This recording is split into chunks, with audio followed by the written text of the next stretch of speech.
Check, mic check. What it do? You just tuned in to another episode of Laughing at the Life with your boy DJ Rock One. Your man, Mr. Sandman. Hey, we got some special guests. One was with us last episode. We got Treese in the building, and shout out to Noah. Hey, what's up, man? Welcome to the show, man. Welcome back and welcome to the show. Y'all done heard Noah's voice before. I think he was on an episode or two. But what's up, man? Everybody good? Everybody straight? Yeah, blessed to see another year. What you at? You 30 years old, ain't you? 30 ball. 30 ball, Happy boy. birthday, Noah. Hey, man, I just birthday, want you. Boy. You don't cross that threshold now. Everything finna start hurting tomorrow. You ain't even gonna wait tomorrow. You gonna be hurting like mom. Yeah, I done worked at so many warehouses. My chick like them came on before 25. But I have too. But I'm just letting you know, 30 different. You gonna be like, damn, I ain't even do nothing. You gonna be hurting. Ain't you glad to have this job right now? Oh yes, Lord. Exactly. But just like every show, man, we start off with the smoke of our choice and the drink of our choice. And of course, y'all know we can't get rid of goddamn Uncle Jay. He keeping the pod going tonight. So we got Uncle Jack, we got an Angry Orchard, we got a Miller High Life. This nigga got an Olipop. Healthy lifestyle, nigga. I thought there was something else. I really thought there was something else. Yeah, something real. Look, I'm smoking a special stick. I smoked this one last week, but the reason this one's special because a Patriots fan had to buy this for me. Shout out to the Seahawks. Yeah, it made me feel a little bit better. Shout out, Fred. Appreciate it. Shout out, Fred. I'm going back, man. Hey, man, not many people do this shit, but today is Noah's birthday, man. Noah bought me a stick for his birthday. That's what I'm smoking. I'm going back to that old Jaime Garcia. Old Jaime. That's an old favorite right there. Yeah. Gotta go back. Oh, he's smoking my father. Treese ain't smoking nothing. She just sipping. So what y'all gonna hear next, man, is us lighting up and toasting up. Well, yeah, Dave, we got you one. I got one for you too. I appreciate that. If Buttman was here, he'd have one too. Light up. Man, dang it. Over there, no accent. That was necessary. That motherfucker had 8 legs. Oh no. That's what I said. They got to go. Oh yeah, it's time for me to spray. You know, I'm being hot too. I gotta go on and spray. Because they just come out. That motherfucker, I'm scared of them. Yeah, they get the jumping and shit. Yeah. That'll be the moment they have. Oh, I'm sorry. Shots up, baby. Shots up. Olipop down. That man said Olipop up. What the fuck is an Olipop? It's a healthy drink. It's a probiotic, botanical plant fiber, non-GMO beverage. That's some shit to make you shit. This nigga here went to Rafferty's and then got an Olipop. Yeah. It be been the coffee. So is it a drink or is it some water? Which one is it? It's a drink. It's like it's supposed to wean you off from drinking like Cokes and like the real shit. And I ain't gonna lie, some of them joints fat, but they just like for a can, the motherfucker like $3 a can. Oh, no. I don't need no Them healthy bitches, shit. them bitches I don't high. need no healthy shit. Give me the Hey onion. man, that's the fucked up part about it. When you think about it, why all healthy shit cost so much? Is it that Organic apples 3 times as much as regular motherfucking apple. What's the make an difference apple between organic? what's the difference? I'm telling you, man, how y'all know when they planted them That's motherfuckers just like when they 50 say- years ago? What that's kind of dirt they Now use? you don't know, but the taste is different. That's just like when they say grass-fed beef. Don't all cows eat Now, fucking see, I don't know grass? about that. I ain't trying to do all that. I said, now we fed this nigga slop. How? I'm telling y'all. Right now, we eating pork chops. I just said the other day, eating pork chops tough in the motherfucker. They killing the pig too early. They let the pig. Nah, you know they say the tougher meat. That mean like the animal was screaming that long, like it's tense meat. So that's why. That's what I heard. I heard what that halal shit And is. just like that, I just became a Yeah. bitch. Talk this shit Yeah, like it'll make you like. I'm just saying. If I ain't have to wear motherfucking dress shoes, I become a vegan. Fucking with time with this shit for real. Fuck that, man. You know, a lot of black people are trying to become vegans. You can't become. But you know what, can't though? be black and become vegan. Yes, you can. I'm gonna tell You you. know a couple of people that do it. I'm gonna tell you Not why. if you grew Nah, up it ain't gonna in be the me, hood though. like we did. I'm gonna tell you why I don't believe Nah, I know this somebody shit. grew up in Man. the hood that did shit. Yeah, I You know. know what you gotta get rid of? You gotta get rid of the motherfucking leather couch. I ain't bullshit. You got true vegan shit. You can't have shit with animal products in it, motherfucker. And they don't like wearing cotton either. Deodorant, fuck that. Man, you can be the healthiest motherfucker in the world and walk outside and get hit by a bus, and then what the fuck they gonna say? Hey, he ain't gonna say they was a vegan. That's not gonna be the first thing they say. I heard They like, damn. Your best day could be your last day. I know. This nigga was vegan. I know our shit a little different now, but my grandparents ate all types of meat and all that shit. Well, they grew their shit too, and they harvest their own shit or whatever you want to call it. But man, fuck out of it. My mama had a slaughterhouse, so I mean, hey, they got all. You been in the smokehouse, so you know you done seen this shit swinging and bleeding out. Hey man, for real. Yeah, we done jumped way out. We normally start with sports, man. We done talk about but somebody told me this shit, or they were like, the tougher your media, that mean the animal was like stressed or he knew he was gonna die or something. But I got a question. Do you trust everybody crock pot? No. Hell no. What I learned, the deeper down south you go, the more you don't trust a motherfucking crock pot. Why that? You line the Eastern raccoon. Oh, yeah, no, I need to know when you putting that motherfucker in there. I ain't just going in there. Yeah, see that. But see, as me being a big nigga, you ask those questions. What's this? Yeah. Chicken. That don't look like fucking chicken. That motherfucker. Why is so much gravy? Speaking of that, let me tell you about the time when I was little.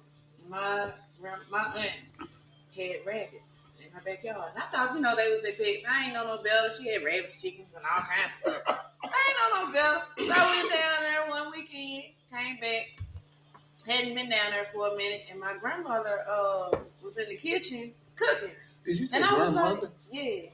You didn't say Mississippi? Huh? That ain't no Mississippi. I'm not from Mississippi. My mom and them is. I'm from up here. My mom and them is. That's Memphis shit, right? I'm from up here. But, so I was at my grandma's house, and she's cooking something. And I was like, oh, girl, what's that? I want some of that chicken that's in that pot with that gravy. And so I ate it. And I was like, okay, cool. So like about 3 weeks later, I went back down there, and I went in the backyard to go play with the rabbits. And I was like, what the rabbits at? And my auntie said, didn't sister give you some the other day? I was like, oh, my Lord. My whole weekend was just jacked up at that point. I said, so she done gave me my pet rabbit. So I named the thing. You won't eat rabbit no more. You want a bet? Nah, you will. I tell you, my pop won't eat turkey because he had a fighting turkey. And the turkey attacked my granddad. They had that turkey for dinner. That's how it be, though. Nah, okay. For real. You gonna incriminate your dad. He said he had a fighting turkey. The ugliest shit I see. Just woke up from a nap one day at work at the fire station and walked in, and it's a pot on the stove boiling his ass. You see steam and shit. What the fuck is in that pot? And I see 2 claws hanging on the side of the dude boiling the motherfucking raccoon. I was like, man, y'all got to be shitting me. He must boil that bitch live. Y'all got to be shitting me. Now he put and I asked him why he did it. He put the claws out so folks would know it wasn't just no regular meat. Oh, that's smart. Man, we did everything. My daddy, man. And dressed fucking doing everything at the fire station. I remember my daddy, he was cooking something one day. He was cooking this shit for breakfast. And it was like lunchtime. He cooking some shit, and I'm walking in. And now it smelled like sausage. I was like, oh, you got some sausage? And I was like, it's my daddy. Let me see what the fuck it is. My dad, what you cooking? You like, taste it. Like, no, nigga, what you cooking? Yeah, you gotta ask first. He was like, taste it. So I tasted it. I was like, it's good. Them pig balls. I was like, nigga. You could have told me that a long time ago. I would have never went there route. He gave you a tea bag? My dad did that shit at Family Union one day. Just sit back, watch it go through the line. We just get shit. Yeah. Finish this, throw straight away. He's like, what y'all think about that goat? Like, what goat? Hey, man, the first man was mutton. Like, man, you shitting me.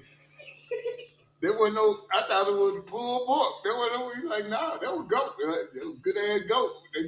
Look, I'm going to give me another sandwich in a minute. I promise. My uncle gave my auntie bad. He gave her some some pig feet. She thought it was something else. I said, Auntie, you don't want to touch that. Why not? How you not know what pig feet is, dude? That's crazy. Man, I love pig feet. Huh? I love pig feet. I tried it You before. don't like deer, though. No, I don't like deer. Everybody don't very fuck with bad deer. experience with Deer deer. got Like a I'm to the different point taste. It where, got to be cooked right. yeah, and also too. I mean, I never had so many bad run-ins with it. I know what it is when I see it now. Deer, I mean, pig, you ain't got to do shit but salt, pepper. Like them either. Let's say put salt and pepper on the pig. That motherfucker, you can put enough salt and pepper. Man, I seen a TikTok. This lady was cooking pig ears. Nah, I ain't touching That's like I ain't never My seen dad it. eat them motherfuckers, and when he have a taste of some pig ears, they get cooked in my house. And I just Them bitches sitting be back cooked like, that she cooked them joints in the crock pot like it was a roast. Like about 8 hours later, that cook came back in. I have to ask how she cooked them, but if he say he wants them, she gonna cook them. Then my Yeah, uncle them motherfuckers look. Oh, It just look like a skin. I done Like seen a folks feather. eat chicken feet. I ain't never been my cup of uncle used tea. to boil them. Nah, I ain't I said, fucking boy, with you chicken gonna feet. have breed. Put them motherfucker in some tea. Drink So chicken feet? Yeah, it's supposed to be some type of health remedy. Chicken feet in some type of tea. Like a good health remedy. Are you gonna have me look this shit up? Yeah. Yeah, You go to the pig, man. They got them motherfuckers by the bunches down there. Everything. That's what I'm trying to figure out why wings so motherfucking high. The same wing came out that motherfucking chicken with the feet that's cheaper than motherfucker, and the thighs that's cheaper than motherfucker. I just want to well, know you why. know, supply and demand. That's why everything's so high. So this my thing when it comes to chicken. When the fuck did the big debate become between drums and flats? Like, I guess because my daddy who is, my mama who she is, we ate down there every part of the chicken. It didn't matter. That's some new age shit. I just heard it like in the last 3 or 4 years. Like, Motherfucker charge you extra for all flats. flats, You know what I mean? yeah. Like, What the fuck? or Nah, I heard don't, that. mama, earlier, don't right? order me no chicken if you give me some. If you give me the drums, I know you ain't no real man. Motherfucker, it's chicken. It's chicken. I was watching All a that TikTok shit earlier. Yeah, it's chicken. This girl said she went on a date with a dude. He asked me, "You drums or flat?" She said, "I'm flat." And them kind of nigga eat drums. Are you a savage? And I was just like, Yeah, that's the new shit now. I don't understand, I'm sorry. but the restaurants that picked up on this shit because They making bread. even at Dixie Queen, you get all flats, your ass paying $3 more. that shit all gonna taste the same. Yeah. Drum, flat, Cause All chicken that back, shit thigh. seasoned the same way. You go get a 10-piece, you gonna get 5 flat, 5 wings. This Queen gonna make sure. So you paying $3 extra for 5 more motherfucking flat, 5 more pieces of chicken. That's bullshit. Right? No. And speaking of new age women, I ain't gonna lie. What? Why are the women want seafood boys and shit? Cause that's I'm telling you, man, we jump on shit and we wear this shit out so motherfucking fast and so fucking quick, but shoot the price up on it now. Now you probably That nigga just saying that because he allergic to the shit. No, he ain't lying. And not even food wise, Look at but the like price. trail rides and all that. Look. Everybody want to go to one. When I was little, you couldn't pay for to go to a trail ride. Motherfucker didn't want to get on the back. Fuck, man, that's got hay on it. That's Niggas, dirty. but you know what, gotta though? find somebody that been in them- People down in the still country. don't do that shit. They just go and just say they were there. A lot of motherfuckers- That's like what you will have a trail ride to see motherfuckers riding horses and shit. Motherfuckers like, I'm not getting on that motherfucker. What the fuck you here? What you then? there for then? Like, why? I don't want to go mudding. I don't want to get dirty. Why you here? I ain't found nobody wanting to go mudding yet. I guess one of the country motherfucker out of everybody. I do that shit. I do the shit on the 4-wheeler. I do the shit on Yeah, the yeah, dome, yeah. but I do it. But I go. I ain't getting on no dirt bike bike. doing this shit. That ain't gonna happen. I ain't getting on no dirt bike. Nah, I do that too though. No, you ain't getting on a dirt bike and that motherfucker I got a mud hit friend you. in Your ass hit that Arkansas. tree. You want to go mud? You go with us down there. They mud in that pickup truck and the side by side 4-wheeler. I be trying. It's But one you do crazy that shit. dude on the dirt bike. Man, you get on that motherfucking dirt bike, that mud hit your ass in your face. No, the fuck you ain't. You gonna hit that tree. Because you don't see where you going. Last year, dude got stuck. He got stuck trying to get out. He literally got stuck. I'd have left his ass too. They had it took about 4-wheelers to get him out. I said, That's crazy. Yeah, But, like nah, I said, man, I'm telling you, man, we jump on that whatever hype and shit going. That's our nature. We gonna wear this shit out, whatever it is. Crawfish, for sure. Crawfish been around forever. I thought you were finna talk bad about crawfish. And mud bugs and all that. Remember, ain't nobody doing shit. Mud bugs. Now, you got crawfish every Saturday, motherfucker loading up. Ain't this some bullshit? Everybody loading up on this shit. Trying to fuck. Simple shit, man. You got time, though. That's why I don't bet. Fuck them But folks. you got time. You got time. I got time, man, but I'd like to see my shit go get up there, man. I don't like that last minute suspense shit. Austin Reed gonna fuck you up. Yep. Him and John Collins, we good. Yeah, he gonna fuck you up. But yeah, man, we jump on these hypes and all that, and we worried out. But the biggest thing we don't realize, we raising the price on our own damn shit. Yeah. Shit that is cheap and shit that But we look, love to do. it's just like I go back to this shit. Like I said, my daddy parents, they stayed in my daddy from Holly Springs, Mississippi. His mom and daddy, they stayed in a nice house, had a farm and shit, chickens, all this shit. To this day, I didn't like none of this shit. You couldn't pay me to go down there. Go over there and pick that chicken. I'm not touching it. That's why I'm fucking like birds now. I'm not finna go chase a goddamn chicken. We talk about your fear. I'm not scared of them. I just don't fuck with them. It's a difference. I'm not scared of them. Pause. You got a phobia of birds. I don't have a phobia. But you a Seahawks fan? I'm a Seahawks fan and I'm an Atlanta Hawks fan. I mean, the birds. He lied because he could walk out that motherfucking garage in the springtime when they migrate back here and he hear what? This motherfucker jumping. No, it's because I see them hoes. It's a difference.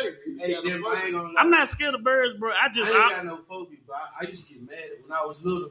Now my folks knew they got mad at cold. Damn. When I was I was skinny. Okay. When you was a kid. These don't believe when I was 8.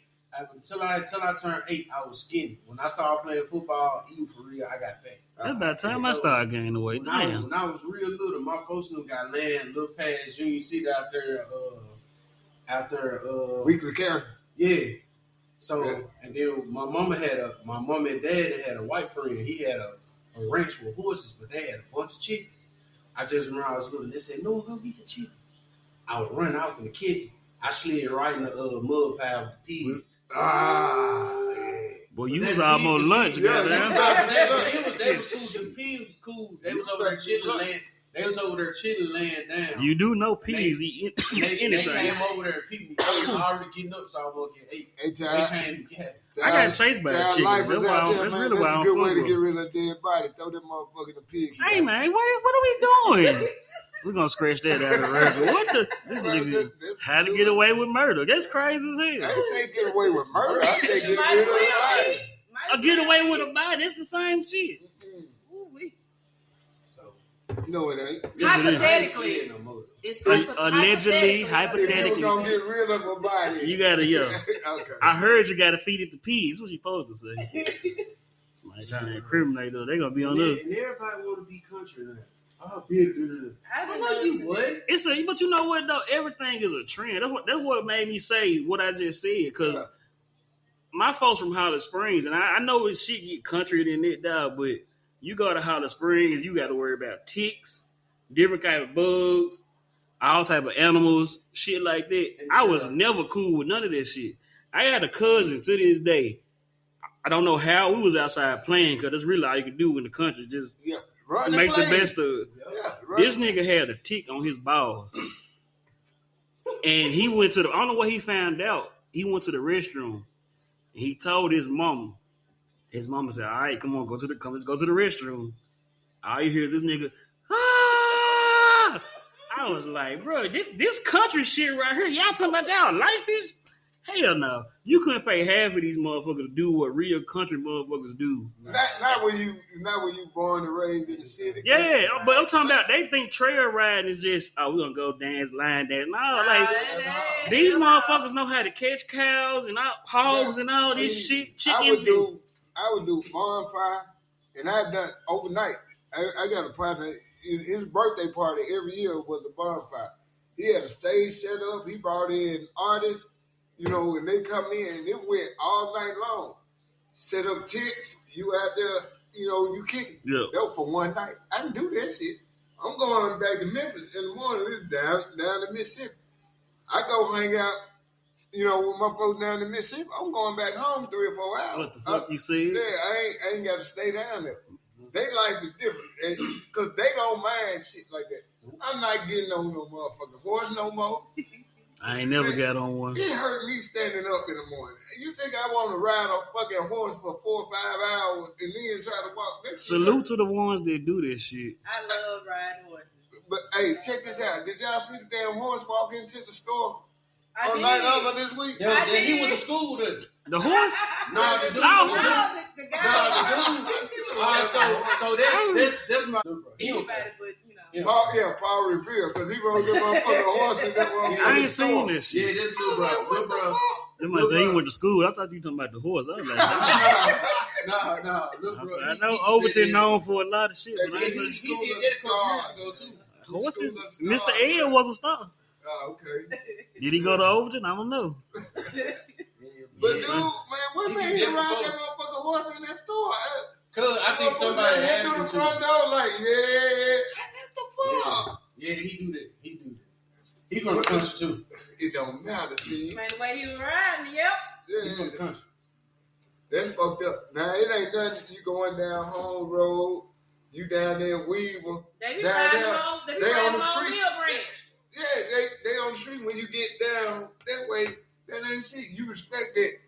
It ain't no fucking horse stable nowhere in the 5-mile radius of this motherfucker right here. And dude roll that motherfucker on night out like, yeah. Well, if you go, he had him a whatever. long little ride in order to Nah, he pulled that motherfucker to the stove to ride that He motherfucker. did. He cool. I always been one of them kids. Like I'm a big nigga. I kill some shit like bugs and shit, but when it come like that shit on me, hell, I done screamed at rats before. I ain't your guy. So is you scared to hold the fish?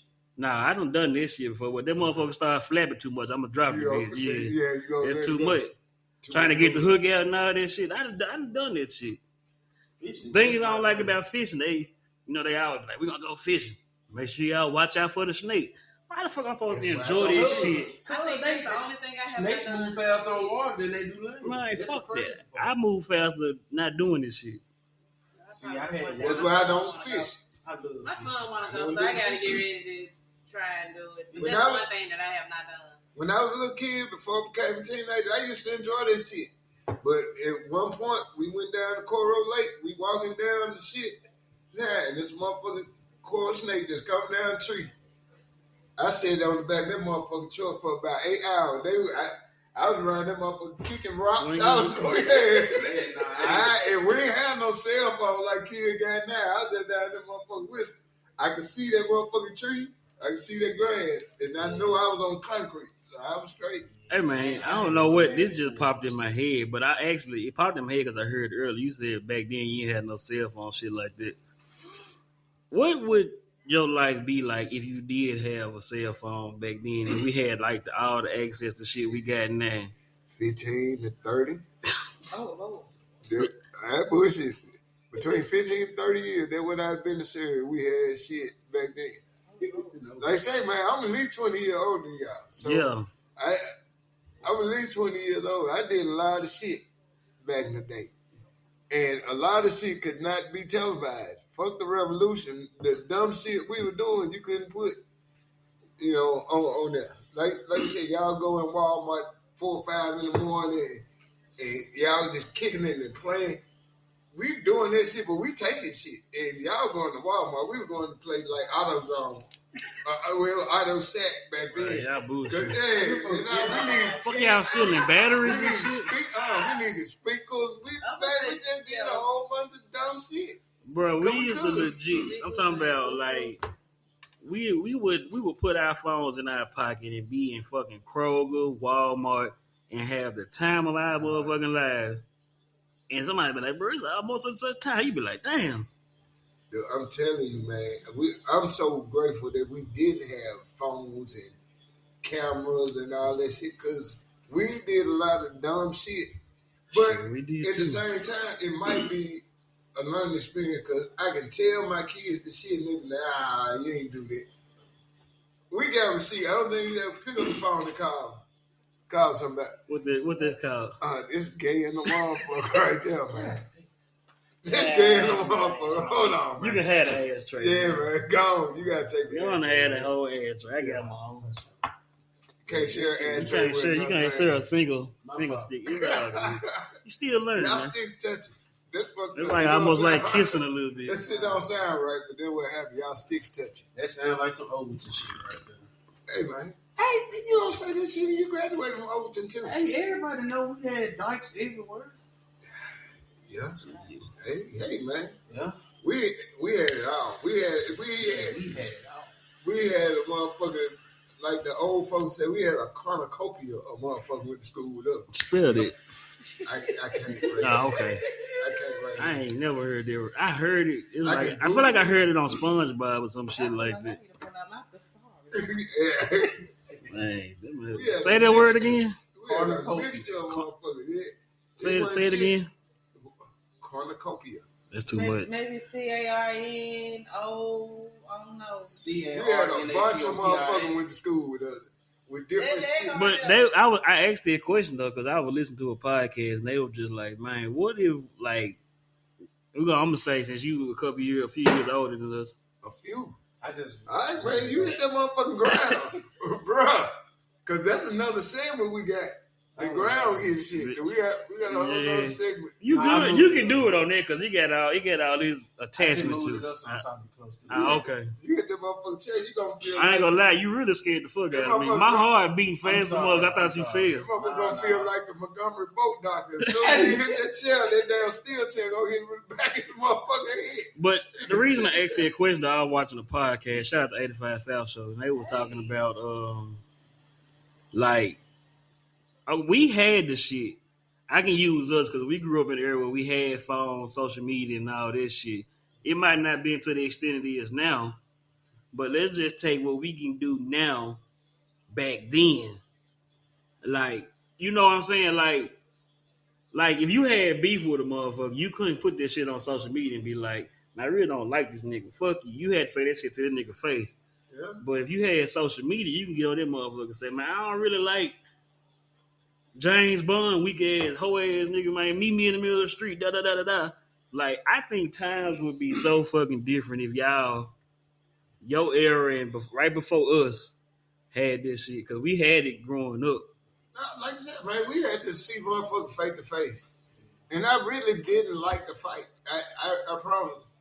And first, I started out so fucking shy. You know, me too. I'm a shy. Yeah, I started out so fucking shy because it was just me and my sister. My sister left and went to college and left me there. Dude, I became popular by playing sports. I was a ball player in the neighborhood. You know what I'm saying? But I went home at night. Shit, I was by myself. You know what I'm saying? I was in my head. So motherfuckers say, man, we gonna fight at 3:00. Who fight? You know, like, damn, I gotta fight somebody. And I really, but as I got older and older, I got braver and braver, and then to the point, by the time I was in college, I was motherfucker starting to fight.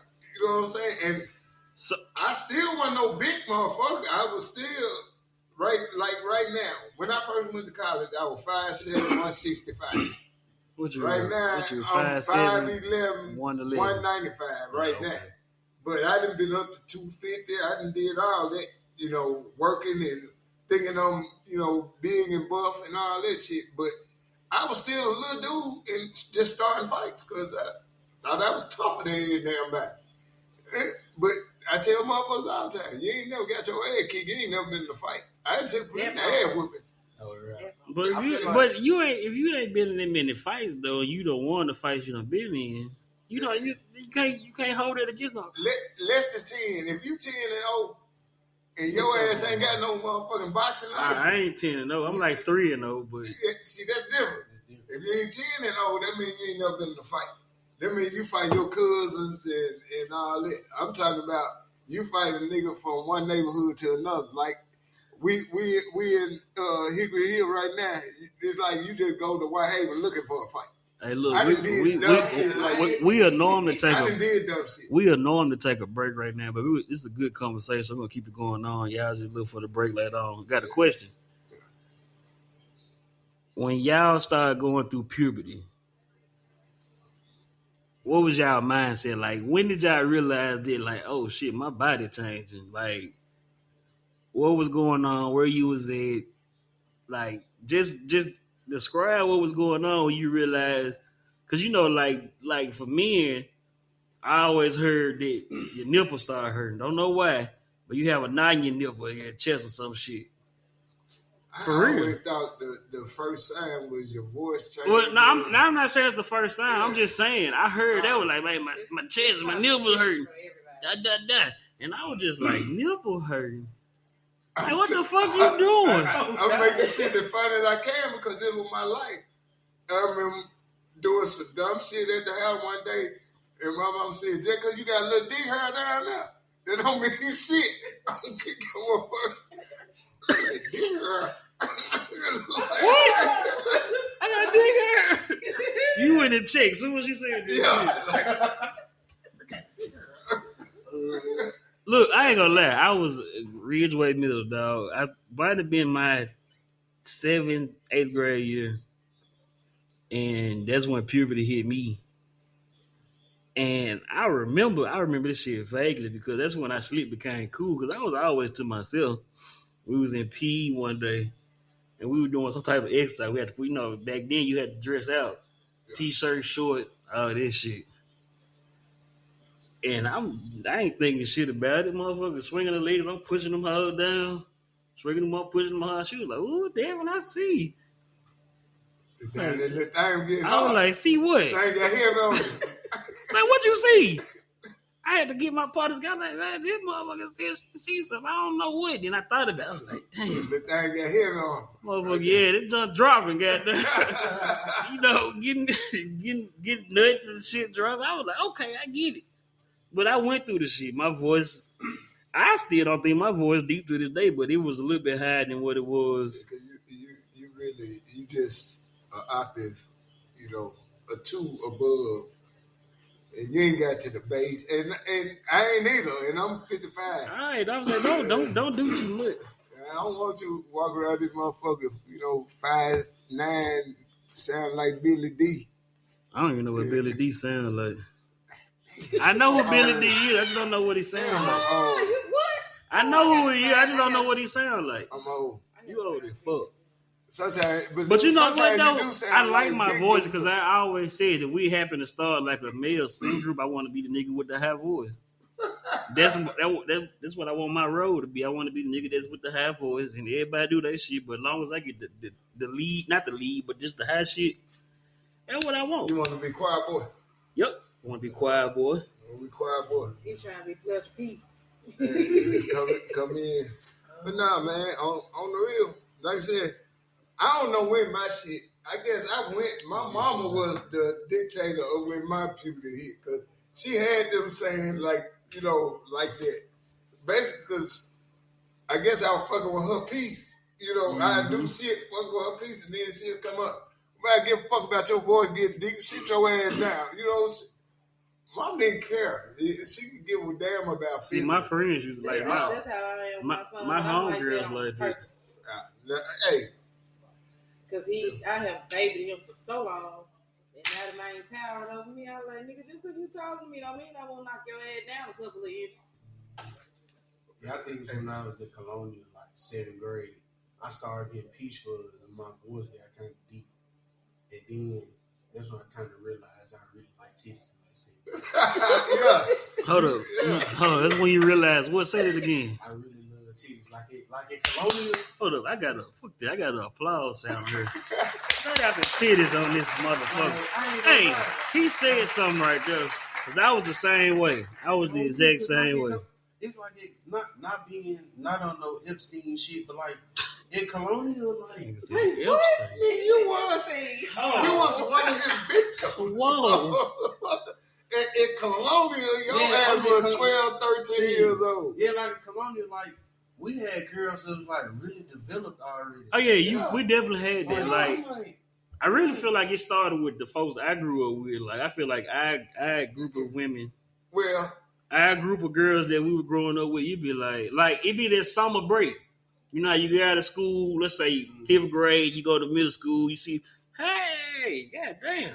on me, like they did one girl, like she was in 7th grade with double DT. I'm like, Damn. how you cover them Johnsons? She said, Oh, I already know she had a surgery later on I'm in life. telling y'all, that's the type of shit that I would get in trouble in school for. Like, did you say that to her? Like, yeah. Well, this is probably why it was good y'all didn't have Yeah, social cameras. media shit like that.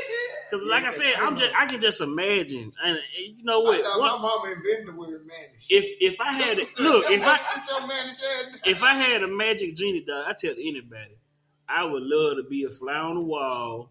Back to when the folks I fuck with that's older than me, back when they was rocking shit at the age I am now and lower. Like I love to be a fly on the wall at your house when you was 16, 17. Transitioning, you know what I'm saying? You would, because you ain't used to cussing. It's a lot of this. Oh, I'm used to cussing. It's a lot of this shit. And you know, I was fortunate. My sister was older than me, but I was fortunate enough that was my baby. I could do some shit, and no matter where she was, because she was in the Navy, no matter where she was stationed, my mom was going to tell her I done did something. All the way up to college, she calling me, so stupid ass do that for. Like, man, damn, I'm just over the girl's house. Who told you to take your ass over there? She did. She told me to come. Yeah. I take a break. Yeah. And you know, I did stupid shit, but I had mama and sister telling me, and dad just sit back and just, like say he ain't cuss, he just like, you messed up, huh? Like, messed up, not me. Save me. That's what I'm saying. Like, they on my ass. Save me, please. Hey, man, you gonna give me some shit you shook up? It's Jack, nigga. Jack don't explode. It really was mine. The bottle don't break. Period. Yeah, I remember I did some dope shit in Columbia. I told this girl, asked this girl, I said, when we go to the dance, you would twerk on me? And she told the teacher, I want to say, you dumb bitch. Was twerking the word back then? What Columbia? Y'all got to realize with girls, it didn't. We wasn't in 12 years ago. Well, it was back in our age, day and age. Well, I was book smart. What's it called? It wasn't called nothing, but let's just say we out at a party. Motherfucker dancing. You go up behind them. If they stop and look at your ass, and they stop, oh, you better get your ass up because she finna talk bad about she took a little friend group. But if she look and she keep going, yeah, she look at you in the clip. We call it social. Shit. We call it social.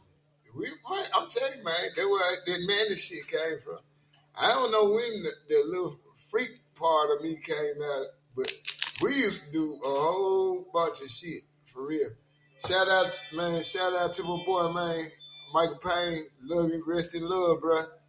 Man, Mike went to, well, we all went to different schools, but I went to the School of the Stars. Limo went to the smart ass school. Mike went to the crunk ass school, but all of us was together every day. You know, school get out, I'm like, man, shit, let's go do something. Shit, let's do it. Next thing I know, what the fuck you in Westwood for? Shit, that's what the party was. We had to go to Westwood. How y'all leave Beth Grove? Shit, we ain't have no GPS. Like I said, we ain't have phones. Motherfuckers just, hey man, turn left. Y'all turn didn't right. have map with you. Yeah, we ain't had none of that shit. We just know. Or we go to the drive-in, and it's 3 of us in the car with 3 girls, and 2 of us and one of the girls in the trunk, because you paid by the carload. It was like $750 for the carload instead of a person. Shit, we be in that motherfucker. We get there. All kind of freaky shit going on. Ain't nobody watching no movie. But see, this shit's so different though, because just like back when our day and age, we used to go to folks. Whoever parents was the coolest, that's who house we going over. My house. And 9 times out of 10, it was my parents. They didn't give a fuck. Definitely. But as long as you didn't just do like no rowdy shit, my folks didn't give a damn. Like I'm talking about, we done shot whole car show videos. Yeah. Hide and go get it.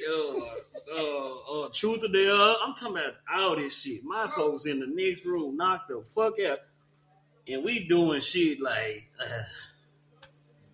Don't give a shit. Nope. We had a pool, and this was my senior year. We had a swimming pool. And I bullshit tonight. Some days I wasn't even at home. I'd be gone. Yeah, I'd be gone, but folks ain't coming out there. They just hear water spray. They thinking I'm there. I'd be in North Memphis. Ain't even thinking about the shit that's going on till something go wrong. When I get home, they man, tell your dad, shit, I got to deal with him because they didn't come outside. They didn't really care. But I only had one good year of that shit. Like I said, we moved in the house with the pool before my senior year of high school. So I had to the end of that in the first part of the summer when they opened up the next summer. But we made great choices for that motherfucker right there. I'm glad Chlorine was there. They said Chlorine did a lot of shit. See, that was when I had around the time I had to start sneaking and doing shit. I'm on my ass like clockwork. Where you going? Why you going over there? Who gonna be over there? Hey, damn, I'm not. These are facts. I had great parents, but it took me being grown to know that my daddy knew everything I was doing. He's like, man, you ain't doing shit that I didn't do. And he could tell me shit that I had done. But you know what, though? But I wasn't in trouble. You know what I'm saying? We used to hear that shit and be like, not in trouble. We don't know what we doing. Yeah. Like, I done heard my folks told me this shit. I ain't doing no we ain't did back in the day. I be like, nigga, you ain't did the shit I'm doing. They be like I'd never forget, dog. Like this shit, I've been probably say this shit on the pod several times. I had a girlfriend in high school. I hope all is well, but I'm telling our business. I'm hitting in the room. Lost the condom. Don't know where the motherfucker went. Get done. We chilling. I open the door. Then come here. That's my dad. I was like, what the fuck you want? Hey, boy, you better pick that condom up for your mama see it. How the fuck did you see it? I've been searching the whole fucking room. Where did you see the motherfucker at? He said, right up under your bed. Damn. I was like, shit. Man, got spider senses. How the fuck, bro? I done searched this room up and down. Did not see that motherfucker. And I opened the door the first time. Dad is always cooler than mamas, though, bro. No. Facts. I ain't gonna say that. I can't say I was most definitely a daddy's girl. I cannot say that. My mom and dad are equally cool. That mine were too. Because when I first got a chick pregnant, we ain't got no kid. But the same chick I'm talking about now, I got her pregnant. And my mama, I told my mama, I thought she was gonna beat the living fuck out of me. I ain't gonna lie. She called me in the room. What's up, son? Let's talk. I was like, son, you don't even know what to call me, son. Yeah. So what happened? What y'all do? Da da da. I was like, boy, you want details? Like, wait a minute, where we going with this shit? You supposed to be on my ass. She was like, I just want to make sure you ready to goddamn be a dad. It's about that time. I was like, Ma, I did not expect this out of you. Yeah, but like one of the lowest points in the relationship that I know me and my folks ever had. This girl told them she was pregnant and didn't tell me. Damn. It was a money grab, but we found out later it was a money grab. But I'm talking about like 2 or 3 days. I'm coming in. I'm either getting off work and I come in. They in the den. Hey y'all, what's going on? They just looking at me. They ain't saying shit to me. So probably like after day 3 or 4. I go upstairs. My folks disgusted at you. And my folks upstairs like, hey man, you need to go and tell them. Tell them what? Oh, girl pregnant. Who? And they call her name. Man, I went and got my mom and dad up out the bed. Like, hey, let's talk about this shit. Because she ain't pregnant by me. If I ain't pregnant, because if she pregnant by me, that motherfucker should have been born by now. You know what I'm saying? Because I hadn't been messing with her. they didn't know who I was messing with. They just knew, I was messing with her. Like, she ain't pregnant by me. Well, she told us this, man, the AM couldn't get there fast enough. Motherfucker, boy. Hey, and I had enough gas. Look. Check this out, man. We're going to take a small pause for the call because we got some good shit going on. We're going to get right back with y'all.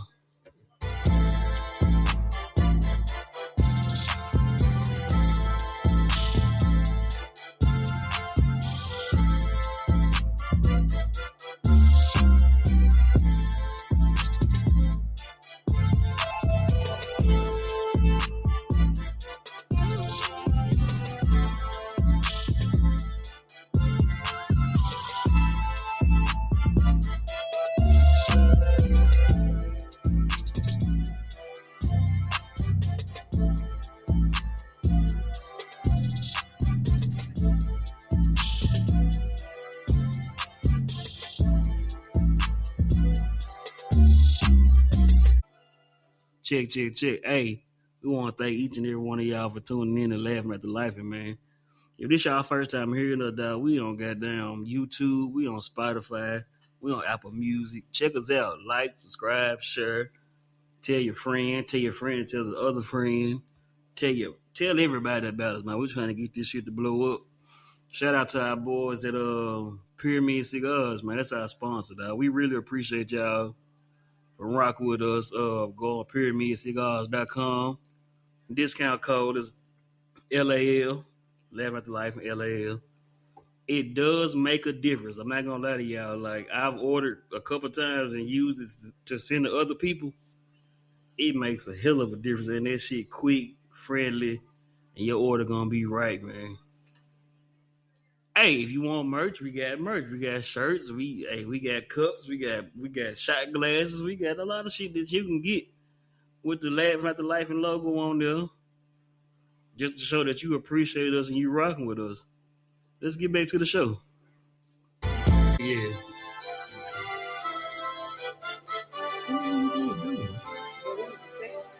Welcome back, man. Y'all know what we got to do. We had to play.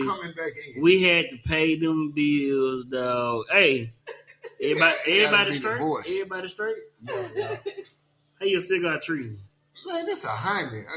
But how it's treating you, though? You ain't been still on the first third. I'm still on the first third. I'm almost with you. I'm going into the second a little bit. I'm still on the first third, man. But pick out where we left off at, man, because we had some good conversation going on. Look, man, going back to the story, man, my folks upstairs, my friends and all that, because, my friends had keys to my crib. So they were always... Hold on, wait a minute. Yeah, man, my dad had a problem with opening doors. So my tight friends... They had keys to the crib. They just came in because my daddy wasn't. He wasn't. Oh, your folks was cool as a motherfucker. Yeah, they were straight. But so I go upstairs, man. They was like, "Hey, man, you need to go and tell your folks. Oh, girl, pregnant." I'm like, "Who pregnant?" And they called her name. Because I'm like, day 3 of my folks not even speaking to me. I'm like, it's always love, when I walk in the house. Right. Unless I did some real dumb shit. And then that's when I hear my whole name. And, they address it right then. But I went and woke them up after bed. Like, hey, let's talk about this. That was risky. Yeah, you did it too. What, waking them up? Going in that room, waking them up in the bed. That's risky shit. No, because They my folks I was pregnant shit. I had just got out motherfucking work, and my mama looked at me like, "What?" And then she went there and woke my dad up and said, "This girl in here pregnant." He said, "Okay." But now, that cold shit, like you got a roommate, motherfucker put a sock on the door or whatever. Mm-hmm. They didn't want you fucking with them. Their door was closed. Okay, but that makes sense. their door stayed open most of the time to follow my shit. And my brother's shit, you know what I'm saying? Like, let me follow their movements. Because I knew if I opened the back door and I heard my mama snoring, you got a clear shot. Dad ain't finna fuck with you because you at home. That's all he wanted, you be home safe. Right. You open that damn door and you ain't hear no snoring, better get your drunk ass together because you finna have 20 questions because mama standing her short ass at the door. Where you been? What you been doing? Who you been with? But that night, I woke him up like, hey, we need to talk about this. And it might have been my dad that said, so now you want to talk about it? I'm like, hey, man, it ain't nothing to talk about. It is not my baby. I don't care what y'all think, because she had went through the whole, an abortion cost this much, and, you know, it was a money grab. But it wasn't for me, you know? And I just remember last thing my dad said, don't go to this school in the morning clown. And I'm like, how can I not clown? You done fucked up my house. He's like, no, go to this school clowning. And like I said, my dad really wasn't big, but he got knowledge. And I was like, man, all right, I'm good. So I go to school the next day. We going in, all of a sudden, you know, I'm a boyfriend. I had already called my girlfriend. Hey, come up here when you get out of class, this, that, and other. I walk down, you know, the hallway, by the mirrors and all that. Yeah. I walk down there, she's standing there. And in front of everybody. I walk up and kiss her in front of everybody. So the motherfucker got me in trouble, just standing there looking. Like, what happened? Like, this is my girlfriend right here. And I ain't gonna lie, she was a nice looking, and I'm 5'7", she like 6 foot. She was gorgeous. And she was a college student. You know what I'm saying? She come in from college just to hang out with me for that time. Cause you were lit. Yeah, about that time, you know, we were lit. We were, you know, school was really over for seniors about that time. You had did everything you had to do. Mm-hmm. We were just having fun. You know, everybody knew. But like I said, then the dude who daddy was called me about 9 months later, like, man, I'm sorry you went through that. I'm still tripping because you done put a web between me and my folks. Right. You know what I'm saying? My folks, like, we always had an open conversation, and you didn't tell us this girl was pregnant. Right. I'm like, who pregnant? You know? She ain't tell me. Yeah, because I wasn't messing with her. I wasn't messing with her at all. So you should have been the first person she told. Yeah. In the real world, that's too much like rape. But she drove that wedge, and that drove a wedge because I really thought we could be cool. But once you throw that shit in there between me and mom and dad, we can't be cool no more. Because, like I said, mama gonna always go off. But daddy always been cool to mom. So he just talk to her. And I'm the same way with my kids. Just talk to me. Let me know what the hell is going on. Yeah, me and Moby doing shit all the time. Her name is Cool. Yeah, you and P a whole bunch of... You and P a whole bunch of dumb shit, and I knew about it before they got home. Yeah, we did. I knew the shit they did because I went to Overton. Dumb shit.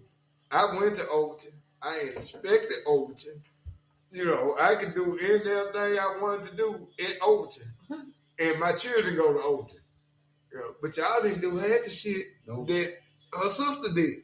So y'all didn't do half the shit that the other one did. And she didn't give a fuck.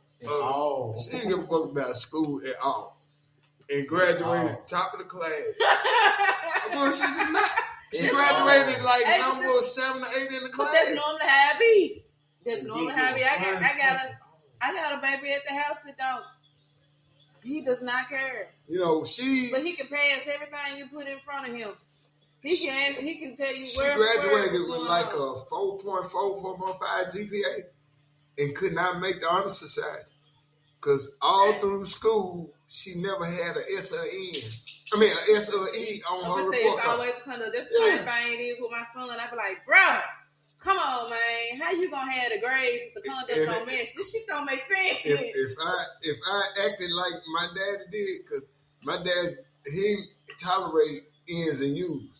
Like, you can go to school and be a smart ass dummy and keep your motherfucking mouth closed. Yep. But you gonna do it. I'm like, man, what conduct? But dealing with her, you had to know from preschool to high school, she wasn't gonna change. She was gonna be off the damn chain. Were you at school when they called when she disappeared in elementary? Were you going to Ross then? I was in middle school. No. No, She was like in the first or second grade. I went to German shop. I was a German She shop. disappeared. They called. I'm at work. We can't find her. She missing. So I said, well, how the hell she missing? So I'm leaving. I got emergency leave from work. I go. A mom that left work on emergency leave. We going to the school. Like, where is she? Like, we looking at the cameras. We see her going from building to building, but she disappeared. I bullshit you not. By the time we got to the school, she was sitting in the office, and both of us like, what is going on? We found her. She was in the corner in the classroom on the computer. I'm talking about they had did calls over the intercom and all that. It was like, didn't you hear them calling? They ain't want nothing. Boy. That's what she said. They ain't want nothing. She had went in the empty classroom, like the classroom was like at lunch or PE or something. Mm-hmm. She had gone in the empty classroom and got in the corner, and she was on the computer. And she was like, they ain't want nothing. Dude, I'm talking about police. Everybody is there. But that's the smartest person you know. She is. That fucker was off the chain. She did not care at all. Did not care about nothing. That's my dog. Then she can't check for nothing, bro. But I go to inspect the school, and all while I'm inspecting the school, she walking with me. I'm like, I just about me in class. I ain't going today. You're not going to class. And nobody is saying anything to her. That's the shit that they probably tired at this point. She used to be with us. She was a freshman. We seen. She in the gym. I'm like, bro, what you doing in the gym? I feel like going to class today. Yeah. And like, don't nobody say nothing. The principal walk in and, hey, like, what the fuck? Like, do something about her. I see good. Don't worry about her. She's straight. Like, nah, her ass is off the chain for real. That's why she's the smartest person I know. She can do no wrong. But that's why I love her, because she finna get this shit back. You know how they say she come in circle? Her at teacher school right now. She getting that shit back. She get that shit back. She might not, she might stoop to their level and be like, that's what for y'all there when y'all come to class tomorrow. Yeah. I'll be like, oh, hey, y'all, do me a favor, man, because I know she ain't finna answer the phone right now. Call her on your speaker. Call her right now. I was like, man, what in the blue hell is going on right now? Let her know she's gonna be on the podcast or whatever. If she answers, she ain't gonna answer. I want him to hear the voicemail. God, like this is crazy for real. So why you didn't call her? You want to read the voicemail? You know she got. Because my phone got the time going. Nigga, we don't need no time. It ain't going. It stopped.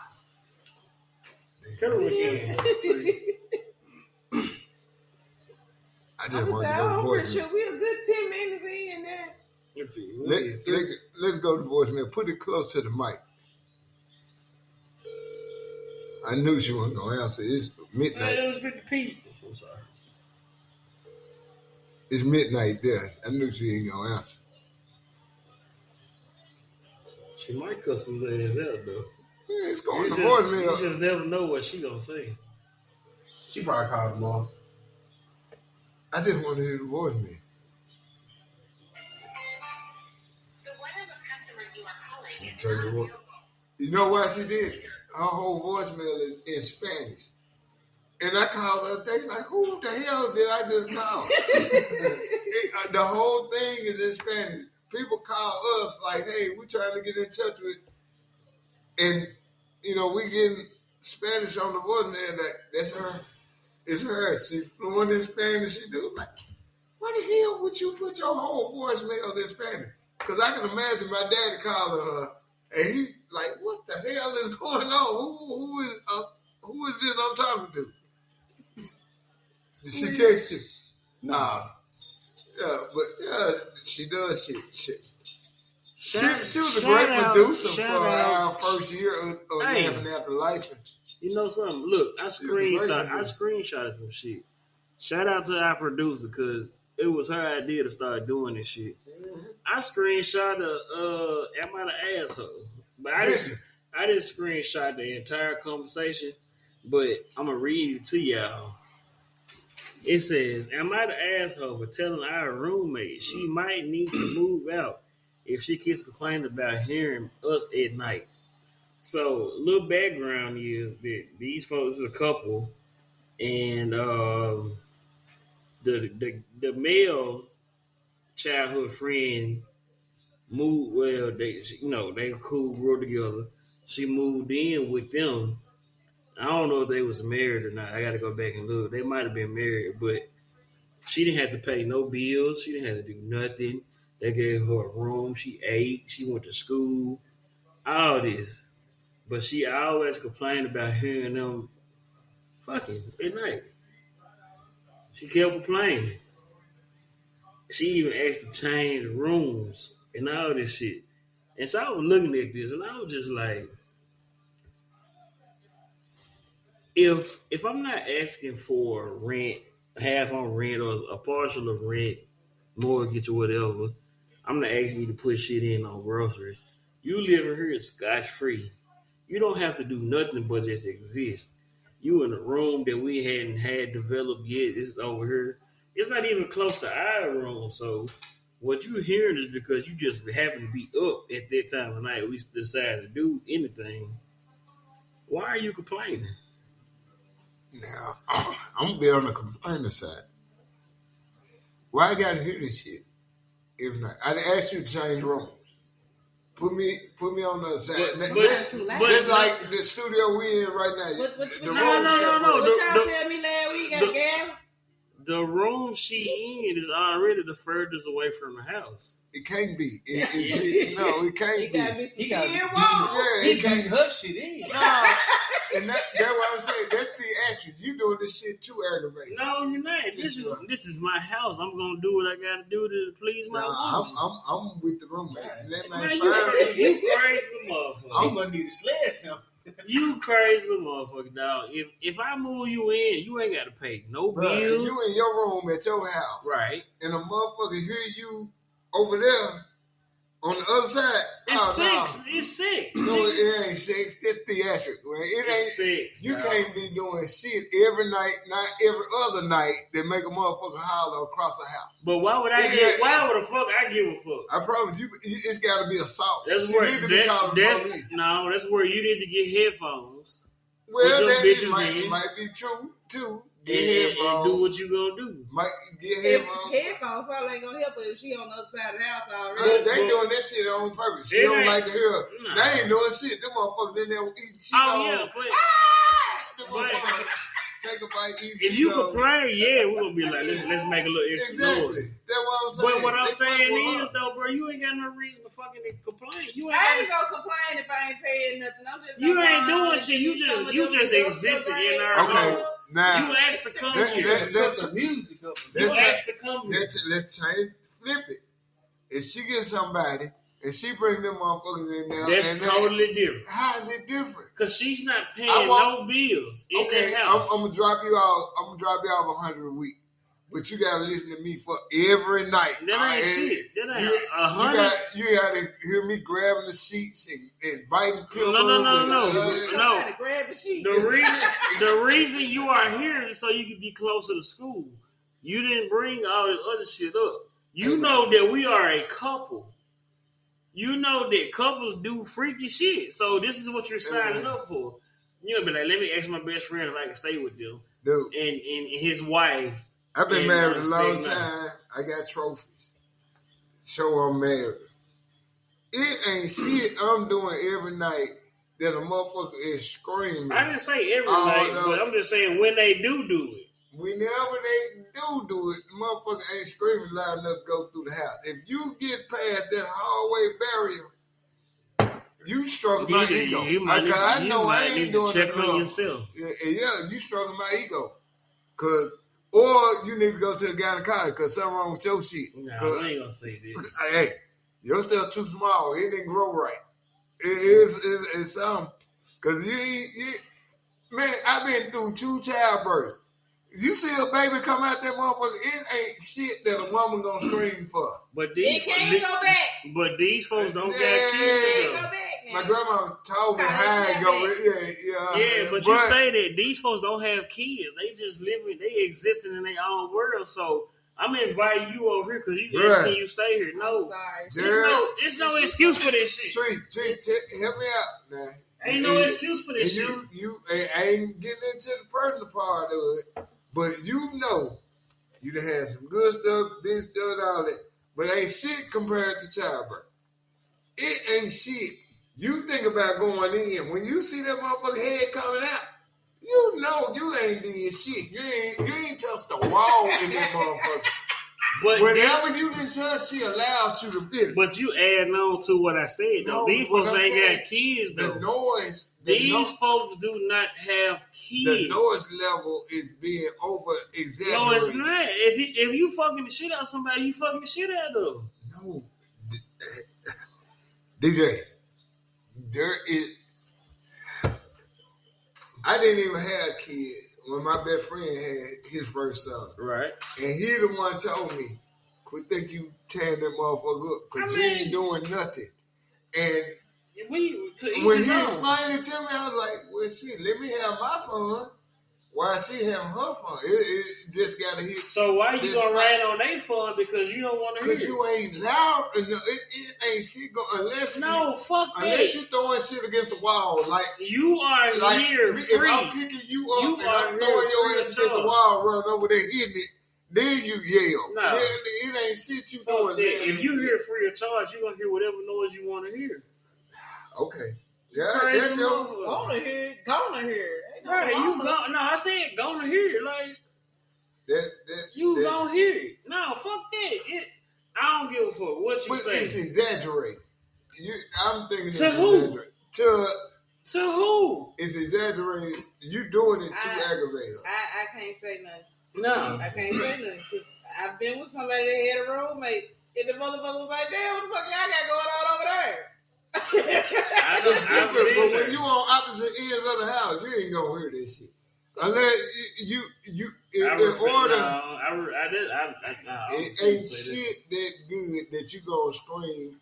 Because if you on the opposite of the house, that means the motherfucking neighbor next door hear you too. No, it don't. Yes, it does. It's outside the house. We talking about in the house, nigga. Now you trying to broaden the horizon. There's a neighbor. Ain't you got windows in that room? You got windows, but okay, you you are not in no apartment where a motherfucker hear you next door. Apartment is different. They walls gotta be thin in the motherfucker. Yeah, apartment different. Gotta be thin as hell. But if a motherfucker hear you from your house to the next house, the walls gotta be thin. No, the houses just stay close together. It don't even, bro. If you doing something for a female that she really enjoys, she gonna let it be known. It ain't gotta be theatrics. It ain't gotta be none of that shit. I'm telling you this shit. Yeah, this shit is ain't theatrics, dog. This is stronger ego. Either way, I mean, even if it does stroke the ego, she's screaming that loud every motherfucking night, she's stroking your ego. But you talking about every day? We're not talking about every day. Or what did I say? She need to go to the doctor. We just talking about whenever we do. She got some internal. If we do this shit once a week, yes, you just so happen. I might have. But that's not what they said. No. They didn't say they were doing it. They didn't say every day either. No, it didn't. Every time. No, it didn't. It's every time they did it. Not every day they did it. Every time they did it. Well, it's a difference. Schedule the shit with me. No, let me stay in the library. I'm in school. Let me stay in the library until y'all have you know what you signed up to move in with a couple. Right. You know your friend. Like this is like you moving in with you ain't gonna expect that motherfucker. Hey. You was already saying nigga. Okay, so this like something we got with somebody, and I don't expect them to do it.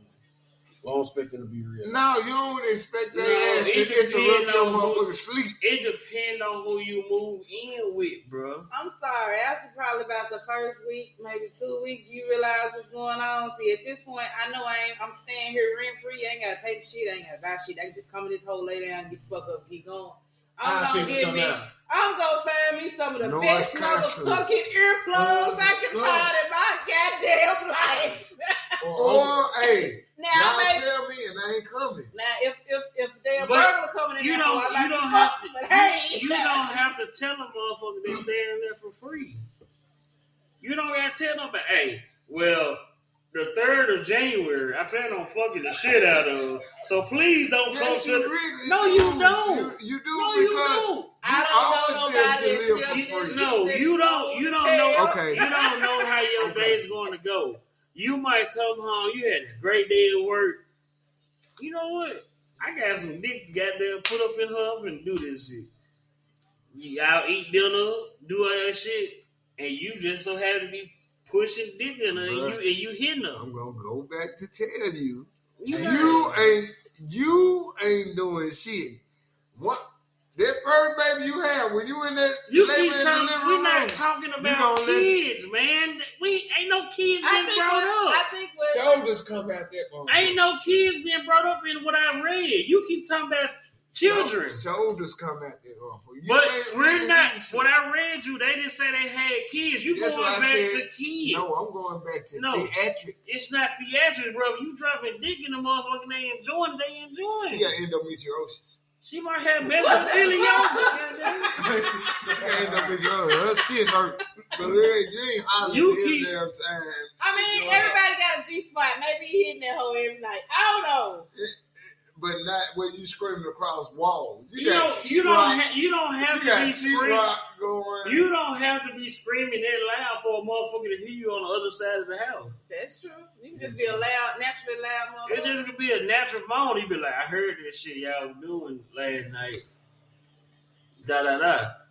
Hey, you stay free. This is me and my girl, me and my fiance, me and my wife. We invited you in this motherfucker. See, you keep going back to the free shit. It don't matter. It does fucking man. You crazy as a Hey, man, motherfucker. you live free for 17, at least 17 years of your life. You ain't want to hear your mom and dad doing that every night. But when you heard it, what the fuck you gonna tell them? What you gonna tell them when you heard it? Hey, What you gonna tell them when you heard it? hold on. Now, let's go back. Let's go back. When Come your on. daddy heard you, My daddy didn't hear me. he had to tell He you to go didn't look hear for it. me. He saw that shit when he walked past Nah, the room. he didn't hear me.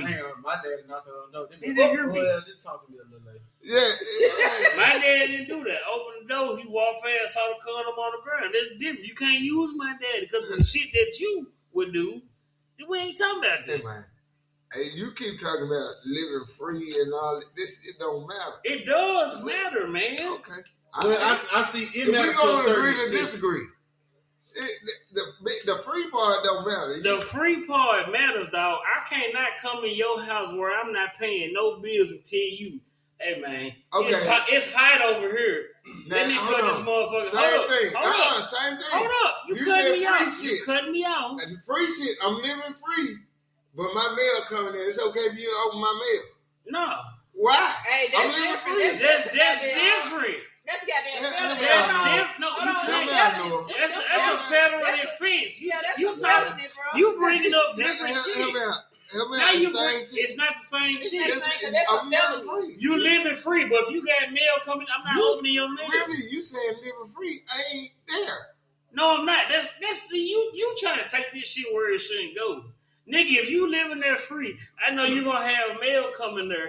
I'm gonna be respectful enough to not open your mail. But if you living free and you got something to say about what me and my partner do, No, I ain't got nothing to say. I'm That's asking what y'all the to keep fu- the noise down. no, you can't ask Turn the that music shit. on. Well, you What's wrong with cut turning you the cut the music music on. What's wrong with you cutting the Because I music can't on? sleep with music on. So why you want us to cut the music on? Because y'all in y'all room. But you don't sleep with music. You want us to cut it on, but you can't sleep with music.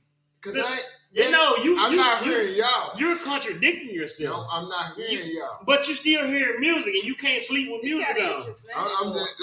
Honestly, I'm telling you, Becky needs to go to the doctor.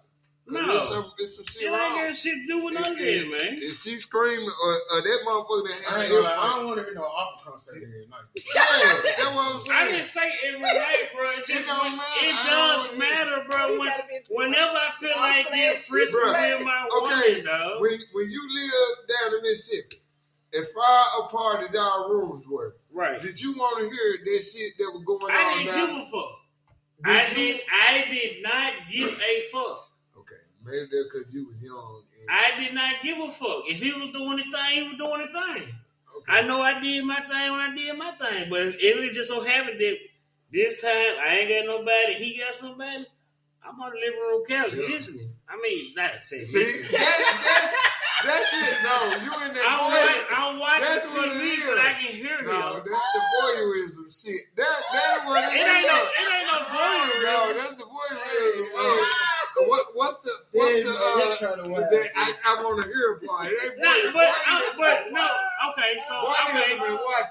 You just got off on man. I didn't get off on no. She got him in the book. No, I didn't get off on. She got him in the book. I didn't get off on shit.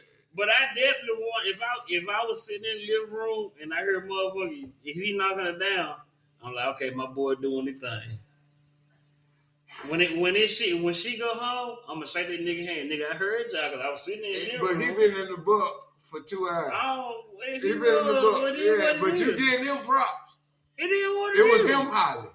You like to try to switch shit, man. It was him hollering. You like to try to switch shit, dog. That's what you doing right now. You used to do the same shit back when you was in college and shit, doing with your friends. And that's what I'm saying. We had roommates. I've been in dorm rooms where we had rooms by ourselves. And you told... Hold on. No. Listen, we had rooms by ourselves. No. And I've been in a dorm room that it was 2 of us. You finna lie. No, it was 2 of us. We, motherfucker, no. You ain't over there, motherfucker. You might be giving the best motherfucking workout. But motherfucker know it's a nigga on the other side of that motherfucking room. You ain't finna be yelling and shit. You gonna be respectful.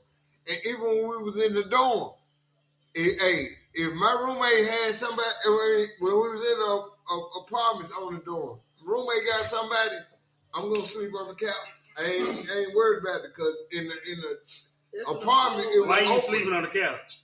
Giving them their time. Them motherfuckers running around. Why you sleeping on the couch?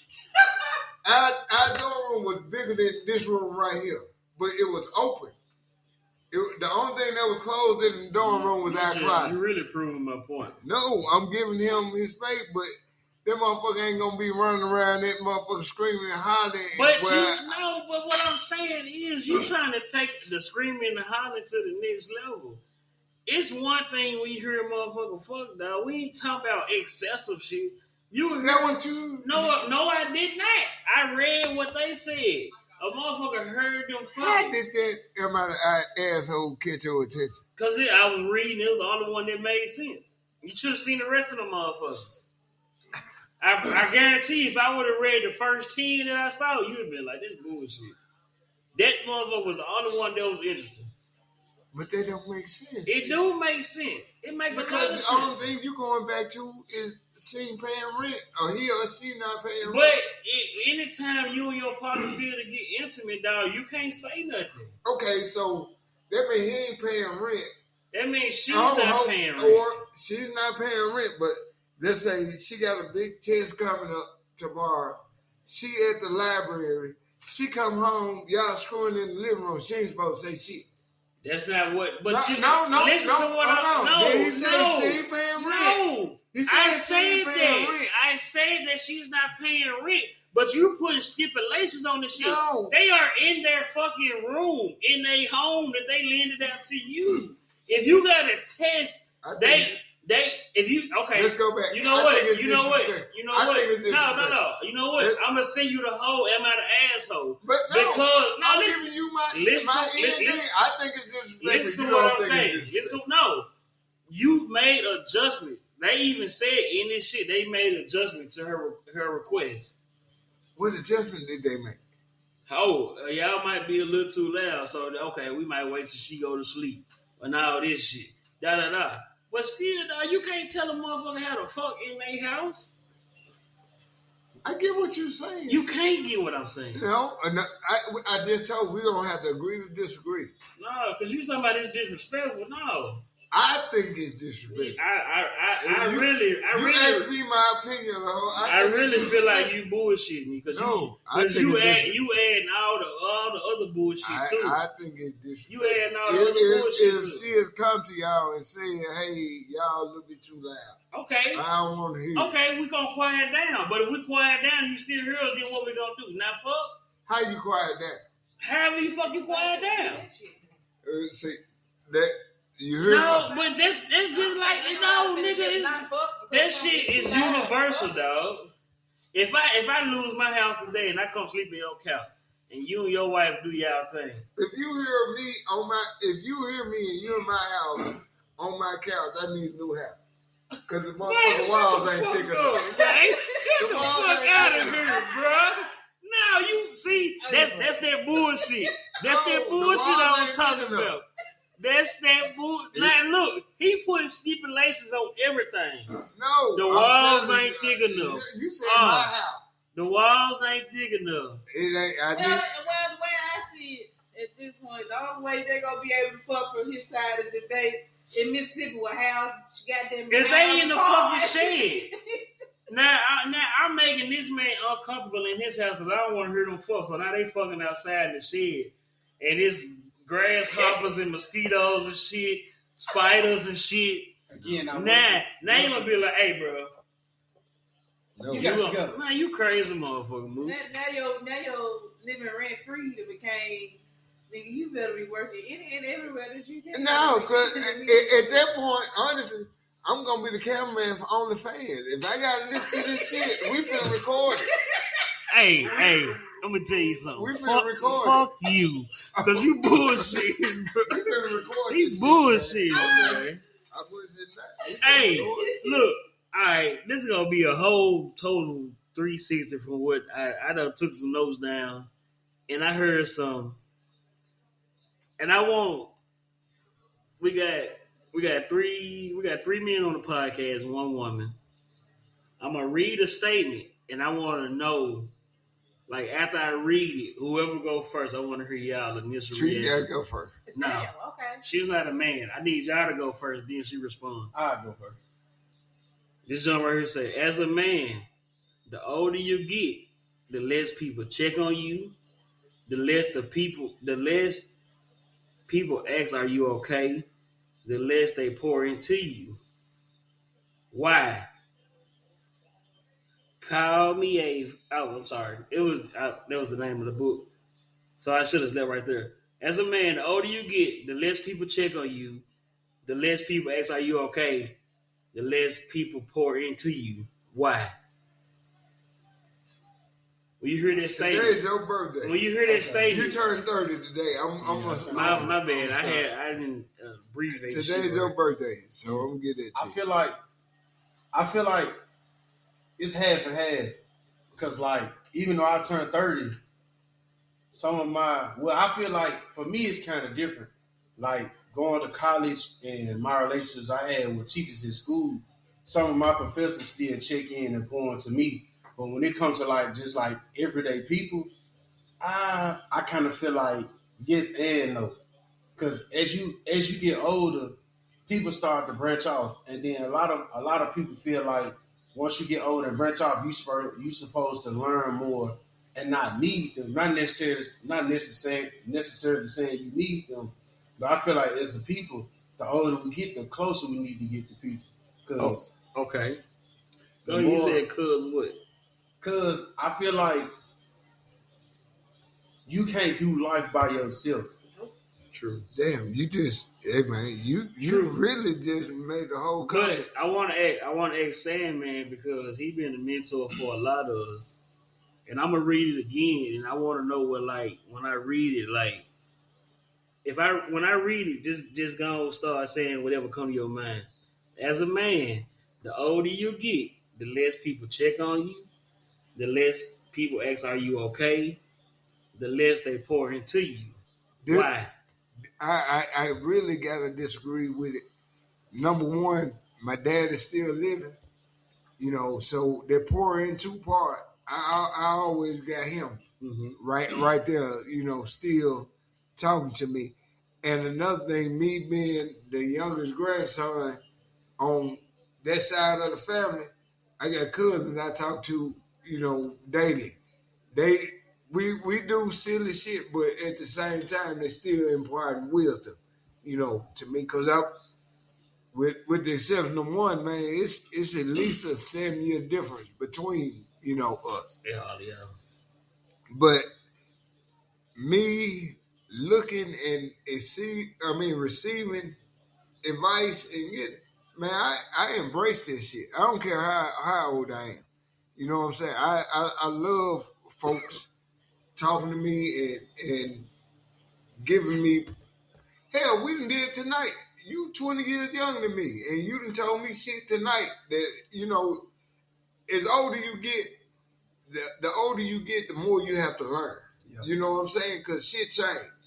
You know what I'm saying? You learn something new. Yeah, and that's the way I look at life. So I want Trish to. I want her to speak on it too because she done been in situations to where it might have applied. Not saying to her, but just somebody she dealing with. Do you feel like, as a man, she's not a man, yo. I'm just reading what I the said. men you dealt with. As a man, as the men you done dealt with, the older they get, the less people check on them, the less they ask, "Are you okay?" and the less they pour into you.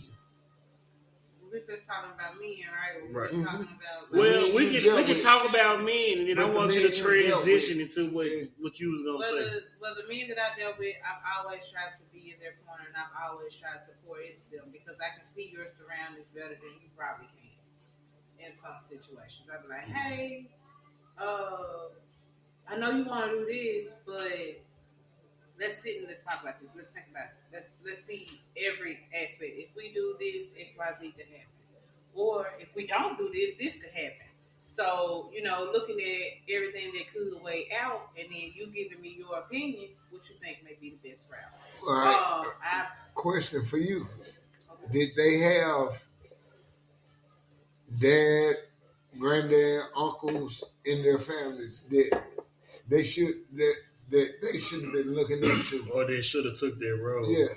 No, I mean you still, because I understand after 32 years that way, I understand before I got married. I got a loving and nurturing and supportive wife.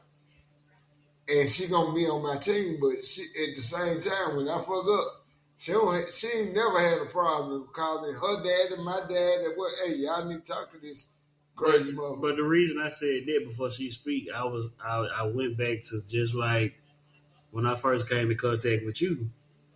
You know what I'm saying? You didn't know me from a goddamn piece of paper on the walkway, but over time our relationship grew, and I started calling you Pop. I started calling your wife Mama, and y'all started knowing who I am. So, not saying that y'all did it intentionally to step up, but when shit went wrong, y'all was there. Like, it might have been some shit I could have asked y'all that I couldn't go back and ask my mama, mama and daddy back then because I didn't know how to ask it. Mm-hmm. You know what I'm saying? Like I just use this shit and I'm gonna be 100. I don't cuss around my mom and dad, but I can come to y'all and I can cuss my ass off, and I know I might apologize later, but y'all gonna feel where I'm coming from, and then y'all gonna give me the game. You know what I'm saying? Yeah, but in her situation, and when I'm talking, did he have older men in his life that should have been pouring into him? So my son's father, his dad was in his life, but their relationship was so strained it was crazy. But he had his grandfather that was pouring into him, which made him the man that he is today. Right. My husband, on the other hand, no. His dad left when he was younger. Him and his mom got a divorce, and he really didn't come back into the picture until maybe The child wedding, he wanted to be. No, he wasn't even invited to the wedding. I thought he wanted to walk down the aisle. No, I did everything known to man to ask him to, I was like, I get the strain that you all have in y'all's relationship, but at the end of the day, that's still your dad. Your dad is trying. Right. And some of the advice that he is giving to you now is because of the road that he has traveled. He is telling you that this is not the road that you need to take. He's made some bad decisions in his life, and he want to make sure his son is not doing the bad decisions. But men will be men. They're going to do whatever they want to do, and at that point, I just wipe my hands with it. He had the number. His mom is still in contact with his dad. His dad has tried to reach out to him multiple times. He just did not. He wasn't openly accepting him with open arms, and it's more to it as to why he did that. I'm not going to get into. And hold up. He did not have a male figure really. Hold up, Sandman, before you say what you gonna say. How do you receive fatherly information from your father that wasn't in your life, though? Does that make sense? Yeah, did I ask it right? No, I get lit. Go ahead. All right, so I'm gonna piggyback off what you said to correlate to what you just asked me. Okay. So, just like you said, it's some stuff I can come ask Mr. I can't. Joe. I can't. Sandman. I can't ask Sandman. Sandman. It's some Say it stuff I again. can ask Sandman. I can't ask my biological father. Why am I not really can't ask my stepfather, who been there for me since I was 5? Right. Because our relationship kind of different. You've been there since I was 5, but we really didn't get a lot of time to spend quality time together. So what I may think I want to ask you, what I think you gonna say I might not want to receive compared to what I want to receive from Sandman. Mm-hmm. So when my biological father try to give me advice on certain things, yeah, I'ma listen. You my father. You brought me here. Some of it I might feel like it's good. Some of it I might be like, hell no. What can you tell me? Because when you had the opportunity to be there to tell me when I was young, you weren't there. You let your own voices take you away from me. Right. When I needed you the most to guide me through this or that. Some of the biggest goals of my life I got through with my mama or somebody or one of my partners them daddy helped me get through. Like growing up, my partner and them daddy helped me get through a lot of stuff that my mama could help me. Right. Just like when one thing I hate when women say, I can raise my son. No, you can't. Now your son, and this is coming from somebody that's been a single parent for a while and is recently separated from her husband. Like, they need a male figure in their life. You can only teach them so much. Yep. They really need that male figure. Like, that's why a lot of times I'm tough on my son. I'm like, you ain't got nobody in the picture right now. Your dad's there, but I don't know how y'all relationship is, with his wife and how she. Yeah, that's another story. Anyway, I just get bad vibes from her. But, he still tries to be in the picture. He's trying to be there more. Because in the beginning, he wasn't there at all. And I look at it. I've never been dealing with a broken home. I've never been part of a broken home. I've never, experienced a broken home because I always, even in the worst thing that I had to deal with was my dad's work schedule. You know what I'm saying? Daddy couldn't be there all the time. My dad's work schedule, even when I'm playing football, my dad got to be at work doing games, and all this shit going on. But I had other folks, and that's the way I've always felt about being a man. You step in the gap. When you see somebody trying to be daddy, you step in the gap. Because I had men step in the gap for me. My dad was working. It wasn't because he didn't want to be there. My mom and daddy slept in the same bed every night and all that, but daddy had to be at the post office when he had to be at that post office. It's different now. So that's what I'm saying. That's my attitude now. You stand in the gap for them that want to be there and can't. It's totally different when you don't want to be there. But those that have to work and Rock wanted to tell you with us in the fire department, our friends at the fire department, man, we work different shifts, but hey, your family know while you on duty, I got you. We here. Yeah. You know what I'm saying? And that's the way we are, and that's the way I try to live now. So let me ask you this, and I hope it coincides with what we're talking about. Take our group coming over there every Sunday, and you having to be the fun nigga, but also the disciplinary for your kids and us. That shit don't take a toll on you. You know what I'm saying? No, it really didn't, because go back to y'all when y'all first started coming as teenagers. We over there, especially me and Big Rod, we over there, we drinking every Sunday. Right. We wouldn't allow y'all to do it. Right.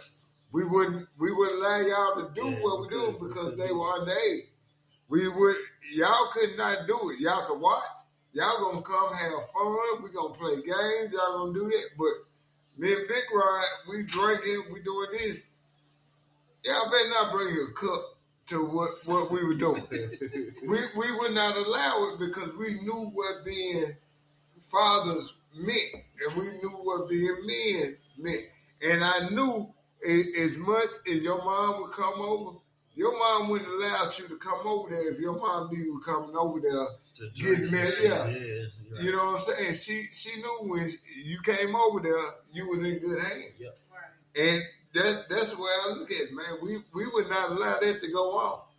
But when they turned 21, that they each one of them turned 21, it was a party. It was. But you had to wait till you were 21. But you know what? You weren't coming over there to. We going over there to kick it. No, you going over there to have fun. You going over there. But you know what though? We came over there and learned real life lessons. That's good.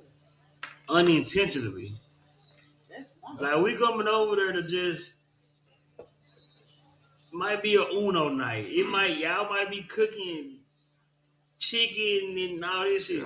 We coming over there to kick it, but you know, it always done in the back of my mind, dog. That like, and not going from y'all background, cause you a new mama, aka, and y'all are normally the party house.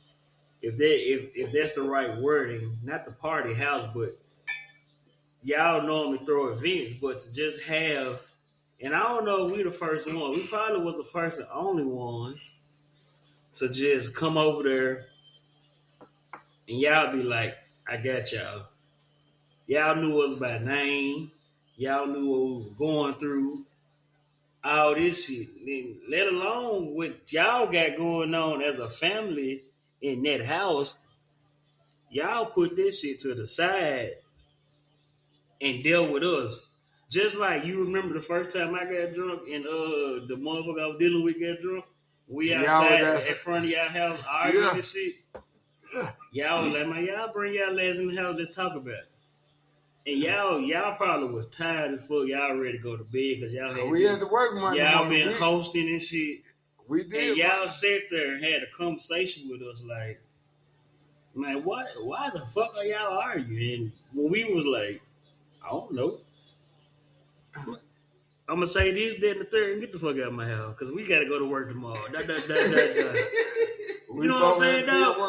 And I just these are questions that I be having in the back of my mind. It's just like, bro, how do y'all deal with?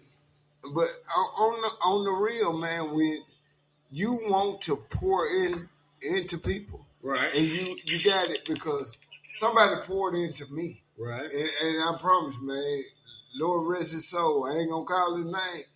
That man poured into me so much, and this was doing church. That's where I met him. I met him at church. I grew up with him, and a few months ago, we had a death in the church family, and I went to the funeral, and that man's wife just walked up, and screamed my name, and just came and hugged me. I hadn't seen this woman in years, but her husband poured into me the right way to do shit, and you take care of young men. You know what I'm saying? You give back. He never did the right shit, and I learned that as I got older. As I got older, he did the shit he wanted to do as a man, but he always showed us the right way to do shit. So I guess the question I'm asking is,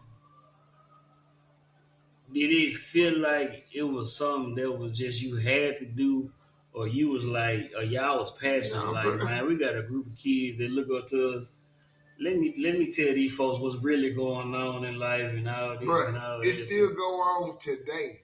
Yeah. When I ask, like, hey, I'm at the age now to where I know. I already know. But where everybody is, hey, how everybody doing?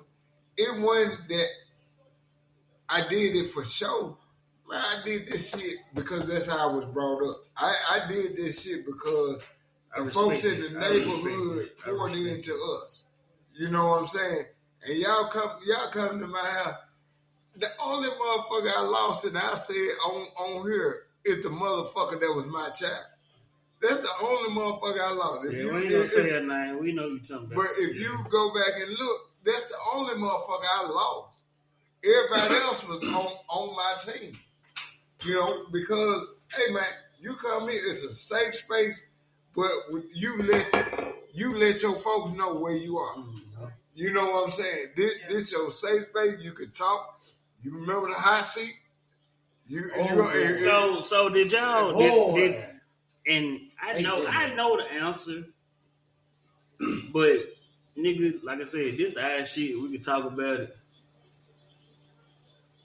Day one, the first time we got over there, was it a conversation like saying, man, you and your wife, and I ain't gonna say her name, but y'all having a conversation like, man, we gotta take these folks up on our wing.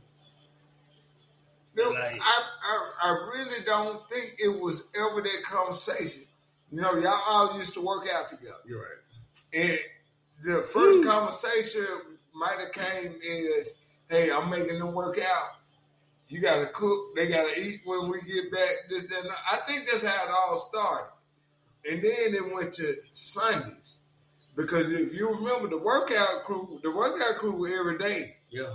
You know, but the workout crew just fell the two. Yeah.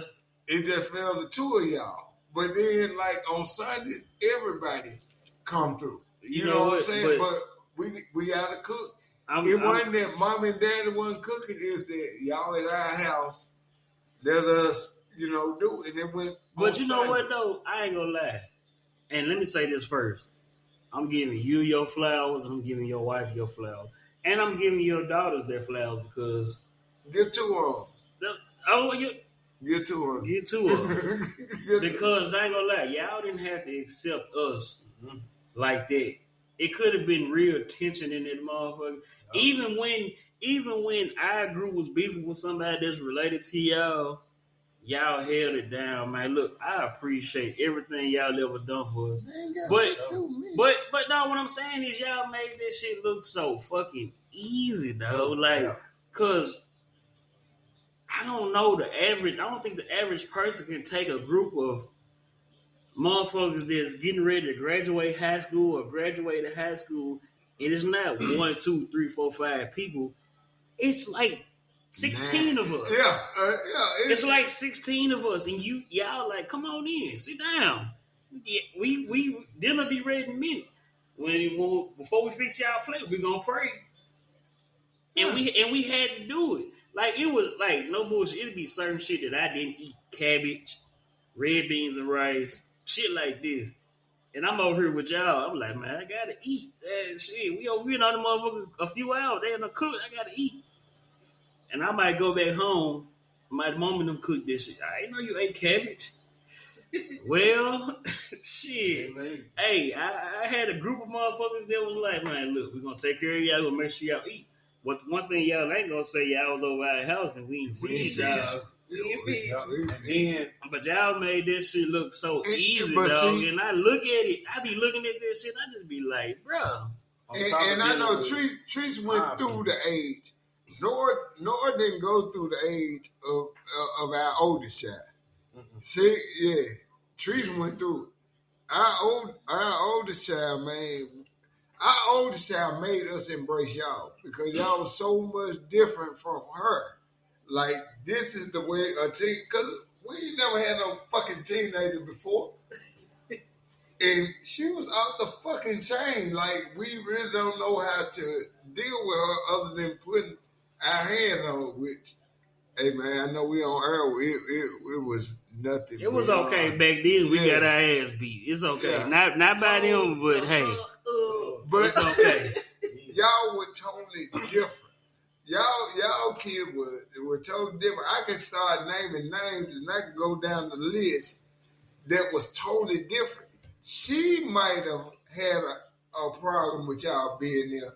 We never had a problem because we knew, like, the damn teenager, this our teenager supposed to. Bro, y'all did this shit so cold, though. You know what I'm saying? She was totally fucking different. Taking in 16 different personalities and y'all making everybody, not saying y'all didn't make everybody get along. We was already getting along because we was a group. But taking everybody in at y'all home And it didn't matter the crazy shit that went on outside of y'all home. Hey man, look, you did this shit. I heard about you did last week. Don't do this shit again, or you can't come back over here. It was just simple shit like that. But I'm telling you, the only issue I had was in the house. That was the only fucking problem I had. But that's what I'm saying, though. We in the house. We I ain't gonna say we, but me and a few other people seen this shit. But the youngest two, they love this shit. They look forward because they had big brother and big sister. They're coming. They coming. It's Sunday. Hey, what we got for dinner? You know, they knowing everybody coming on Sunday. It ain't matter. Like now we do it for football. Right. You know, but back then it wasn't football. It was nothing. Everybody's coming on Sundays. They knew it. The oldest one did. She didn't have a fucking care in the world that we gave a shit about nothing. It was just gonna be her. I tell you who the oldest one after we get over there. You know who the oldest. I know. I already know. Okay. I already know. And I promise you, but that's the way. And man, I live my life by love. I promise you. If you need any motherfucking thing now, and I'm able to give it, I live my life by love. I'm gonna show you that love. I didn't know Noah from dirt until I didn't know Noah went to Colombia. Well, Pooh didn't go to Colombia. I went to Rome.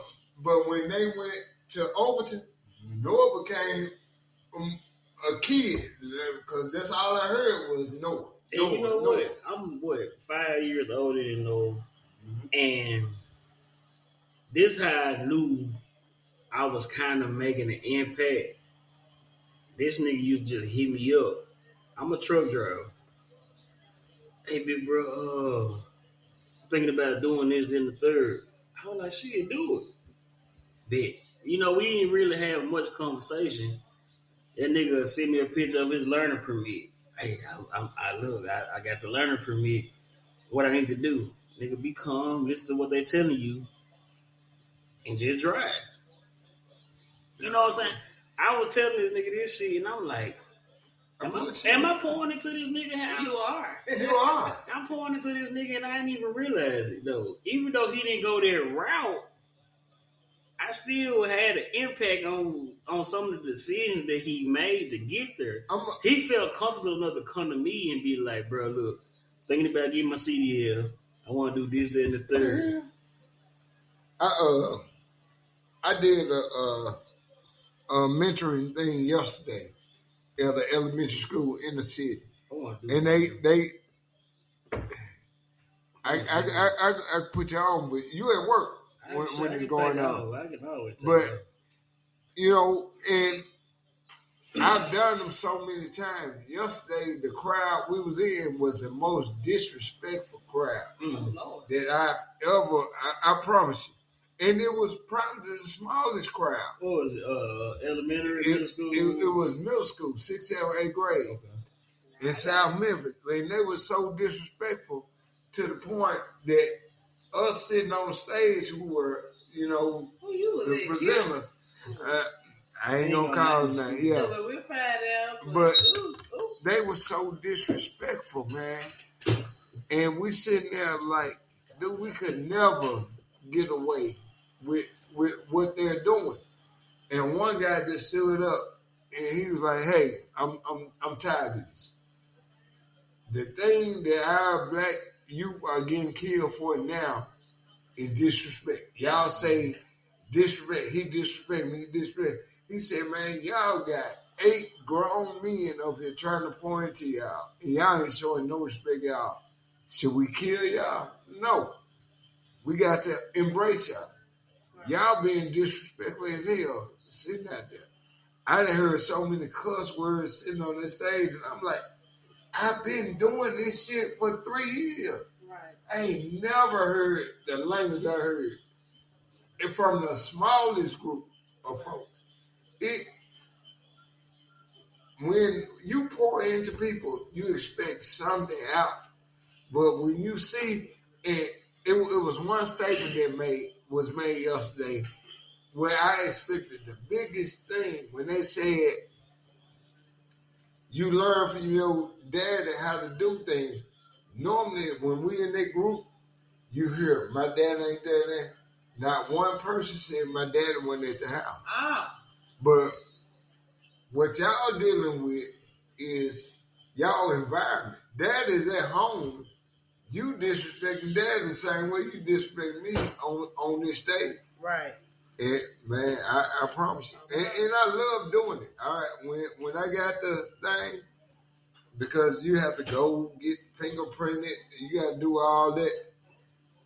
And I was like, cool. Let me go get this out the way.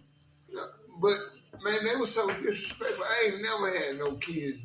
In 3 years, I ain't never had no kid act like them kids acted yesterday. Damn. My bad.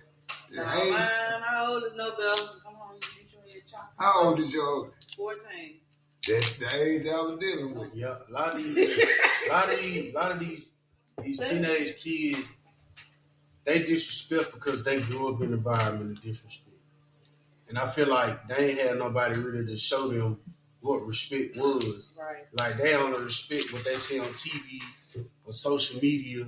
And I feel like if we just being real, like or to piggyback off earlier when you said what if they would have had social media back in the day. Right.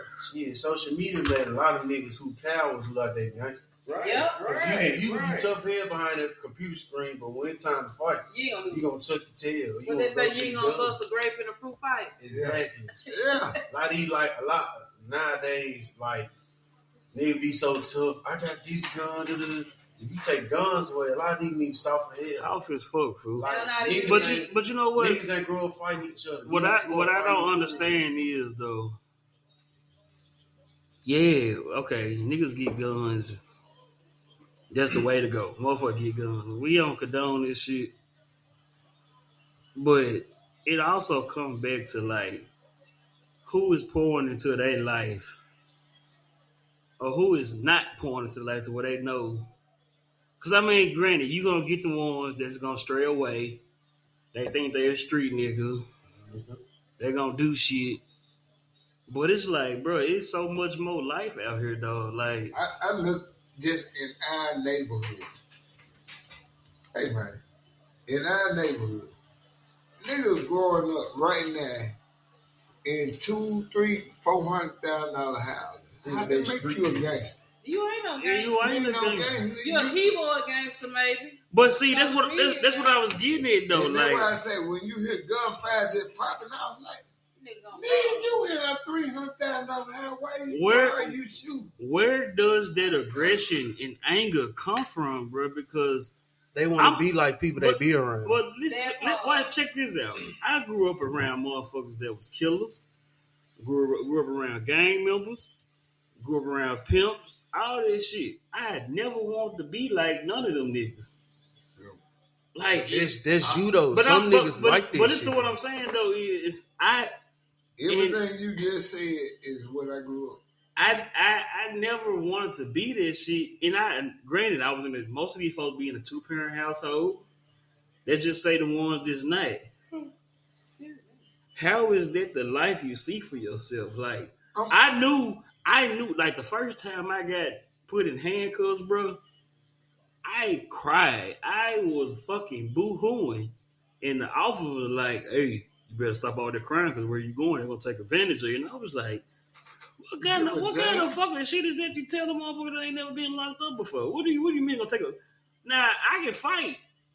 And I'm a tough ass nigga, but I'm in a situation where I ain't never been. But I'm put it on like this. Where I grew up is considered the hood. But all of us, and I'm thinking in my head, man, we were athletes. Right. You know, we knew. And the niggas I ran the streets with on my street, these niggas got records in Tennessee Scholastic Hall of Fame right now. They still got records. We lived on the same street. We went to different schools, but we were athletes. we came home basically to play with each other. You know, we were our existence away. It wasn't no bullshit because we had to answer the coaches. But first, we had to answer the mom and dad. Right. Yep. And then you had to answer the next door neighbor or whoever else. Yep.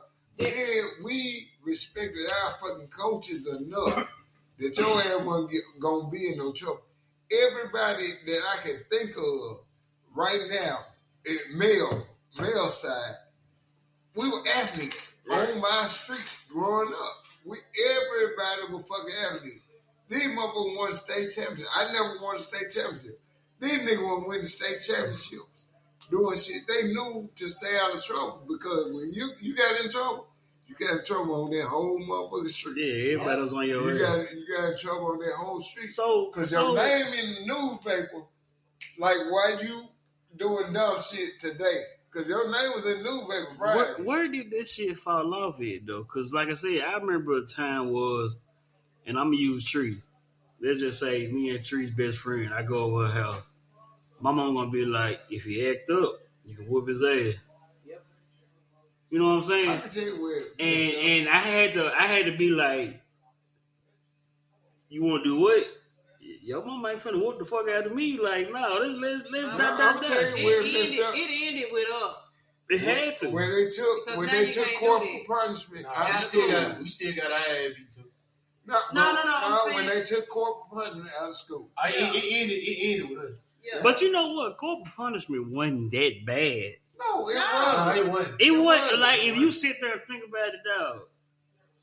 And I can say this from being in school. I can say this shit from joining You the want high them school damn 3 licks. fraternity, dog. It was just And so days we gonna wild. come back around there because y'all end up getting all the licks for skipping and everything. But Right. I disappeared from the entire school and didn't get But shit. what I'm saying is though, Bro, how you like pull that off? even Because I though ain't never get in trouble. even though we might get hit with a fucking paddle, dog, that shit didn't hurt. It might have Hurt fucked your you. feelings. It hurt your feelings, yeah, because you Like, in that this nigga motherfucker. hit me. But like, bro, like these, dog, you can't hit me, dog. No, like, bro, you not too good to get a whooping. That's bro. why I'm glad. That's really what it was. Like, I remember in fucking daycare, dog, in preschool, after school activities, That's dog. why I'm glad When I was at the joined hit- the non-hazing fraternity. I'm not gonna name the name where I was at. The teachers had the right. If my mom and them gave them permission. Hey, Exactly. if he get out of line, Tear his ass up. tear his ass up. I talked to a principal when mine first started going to school. And I told him, if you don't put your hands on them before you call me, I got a problem with you. Damn. Yeah, I bullshit not. Hey, I got a problem with you. Because they know how they supposed to act. Yup. Sound like you got 2 ass whoopers way. Nah, you got 3 or 4. You got a bunch of the motherfuckers waiting. You got 3 or 4. Like it just That same man he talking about is Stephen Furry. but that's just like saying if your daddy going to work and you in there with your mama and you do some bullshit, your mama gonna whoop you. But you gotta know that when daddy get home, Ooh. he finna get on your ass because he ain't forgot. He just at work. He can't come get you right See, now. I'm different. I'm different. No, 55 my years. dad, my 55 dad years whooped me. old. My My- mama whooped me now. My dad whooped me one time in my life. And that's when don't never But see, want my that ass whooping no more. My dad If- whooped me one time. I can't go And back and far, him know man. the day he did it. I can't You go know. back there far, saying man, Yeah. but I do remember my daddy he was the one that saved me from whooping. Like Nah, when I did, listen to what I'm saying. When I did some bullshit in the house and my mom on my my ass, dad would never. I used to run to my dad. He'd be like, "Baby, don't whoop my girl. Let that." But when I fucked up, like I never forget. My mama told me to go get in the car. We could get ready to go to school. Da da da da da. I went and got in the driver's seat. I'm in that motherfucker just doing this shit with the steering wheel. Vroom, vroom, vroom. For the ram, my hand hit the.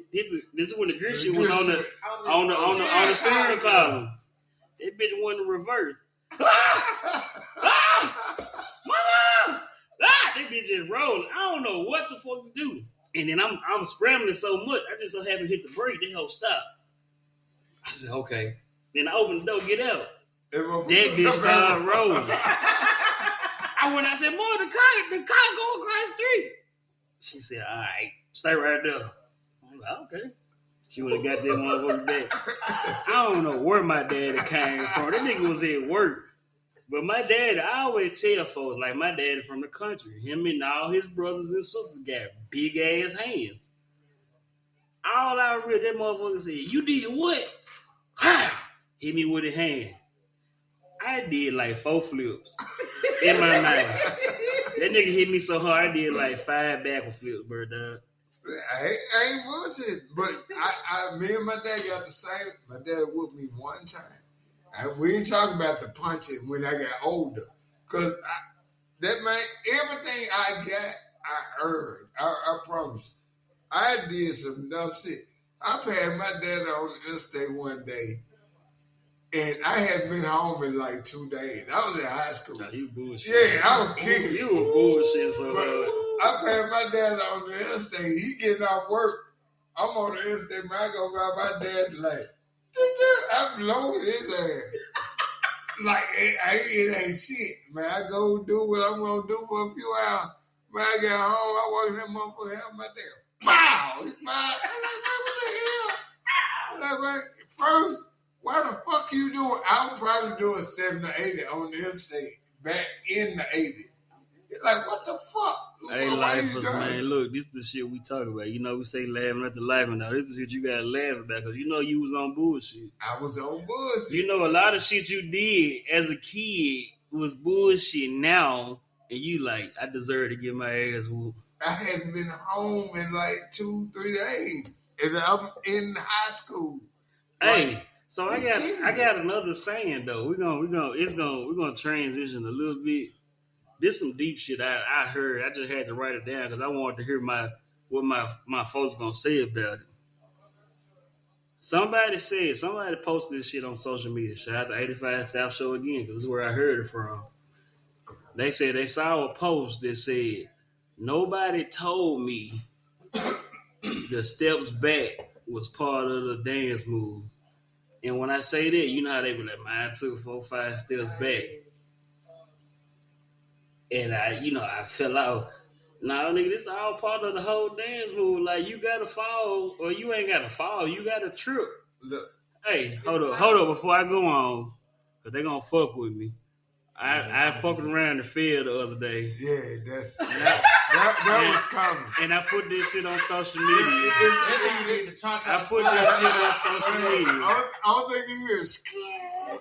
I legit failed. And it wasn't even ice on the ground. How you fall on dry? It wasn't dry. What happened was when I was taking ice been gone for 2 weeks. Y'all could have heard me in the parking lot at work. Goddamn, the folks looking at me like, what the fuck? No bullshit. What happened was I took the trash out because I knew today was our trash day. So I took the last bag, put in the trash. Grass wet as fuck. I'm not thinking much of it. I got on J's. Look, I'm wearing 7s. I got some Bordeaux 7s. I got some Bordeaux 7s on, and this is what I've been wearing to work. I'm with my boy. I'm with my boy from the West Coast. Sound effects. Sound effects. But I tripped. I did not fall. I caught myself. No, you failed. No. When you put your hands on the ground, I caught myself. No, I caught myself. When you put your hands on the ground, falling is ass to pavement. And all that shit. No. It's body. It is for the body to pavement. You caught yourself. I didn't fall. I tripped. We got video proof. I got it. You want me to send it to you? No, put it on Laughing After Life. I will. Page. I caught myself. No, listen. Yes, I did. This is what I'm saying. I've been a big nigga for a long time. I know how to move. I caught myself. That shit could have been so much worse if I didn't have my hand. We don't want to talk about you while you scripture. No, I fell several times. I did, nigga. I'm good. But what I'm saying is, Nigga, you almost fell other night. I ain't put it I on tripped, nigga. I tripped. I didn't there. almost You looked fall. back like didn't know. I looked at you because I know who the fuck you is. Saw him I know who almost the fuck you is. Yeah, but same shit. But now, going back to what I said, though. But I'm going to tell you something I heard the other day. And that shit was as real can get. Motherfucker said, when you trip, do you count the trip or you count the fall? I count the trip. That's what you need to. I count the trip. The fall is the fall is gonna keep you down. You gotta realize why you failed. Yeah. The fall is the lesson. The trip, the fall is the lesson. But the look, trip, that's just like when I did this shit the other day. They were like, bro, how the fuck, where the ice was? I was like, bro, I stepped in wet grass. I stepped on a little part of concrete. That shit wasn't a breeze. That's some real shit. You showed it because I wouldn't. I showed the shit because I was tripping. Remember, I didn't have her right here for like a month. I know. From where I feel. And I don't even know why I feel at all. But I feel like that's a profound statement, though. Yeah. The steps back is part of the dance move, dog. Of course, I've recently realized that because I'm like, damn, I fell back. I lost a lot of shit. But rebuilding, it's part of the dance move. I don't agree. Okay, so what you think just in the last 3 years, and I'm going back. I'm going back after COVID was over. Okay. What's the biggest thing you've lost?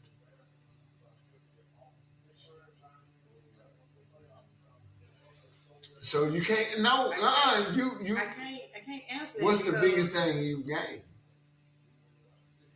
The biggest thing I've gotten stronger in my faith for sure. That's the biggest thing that I've gained. But also too I've learned that in this life we gonna have trips and falls and we're gonna learn lessons. But all of the lessons are just a part of our plan. We're never gonna do what we're gonna do we may do what we set ourselves out to do. But if it ain't what God wants, and then he be like, all right, I'm gonna have you to step back. He's gonna knock you back a couple. Step back a couple, but I'm gonna use this to put you on the path that I really want you to be on. 55 years. Let me go back. 55 years. I thought I was the best fucking basketball player in the city. Me too. I'm talking about I'm on the team. I'm playing. I'm thinking I'm the best on the city.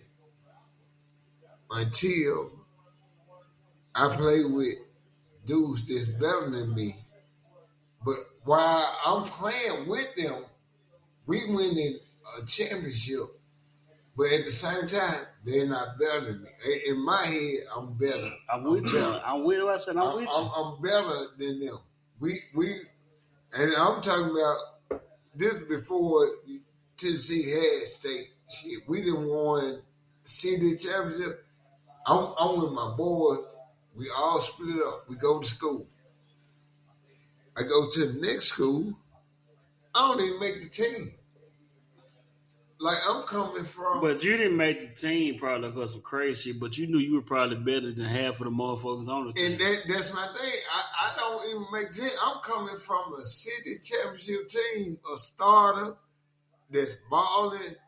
I don't even make the team. And when I saw that, I was like, man, I'm good. I ain't really got to play basketball no more. Football, I'm okay at. Man, let me get my damn grades. You know what I'm saying? I get my grades. That's what you thought to yourself? Yeah, I'm telling myself. That's how cold shit right there. How you gonna kick me?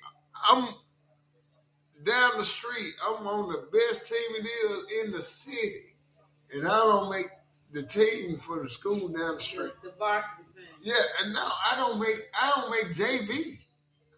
I ain't make JV, and I'm like, hey, I'm good. So, hey, I'm good. Let me go let me just do my academic shit. I fucked it all up. I went to school on a free ride scholarship. I wish I could have. Man, I went to fucking school and started kicking it. I started kicking it. I'm talking about, hey, mom and dad ain't gotta pay for shit. I'm good. I'm straight. I'm on a full free ride. And I fucked that off. I fucked that off by not going to class. I fucked that off because I'm kicking it every night. You know what I'm saying? Right. I fucked off everything that I was given. You know, God gave me all this. He ain't got to do it. He giving it to me. It took growth and maturity to realize, hey, man. And I say God did. I'm going to give my wife a whole lot of credit. And she was always in my head, you fucking up. She was always, do what you know you can do. Right. You fucking up. Right. And I promise you, to have somebody on your side, because she always like, man, you fucking up. And I'm with her like, you don't know nothing. Your country ass don't know. That's why I'm talking to her. But she in my head, like, that motherfucker could have left me 30 years ago. We've been married damn near 33. She could have left me 30 years ago. You know what I'm saying? Because, like, nigga, I'm on your team.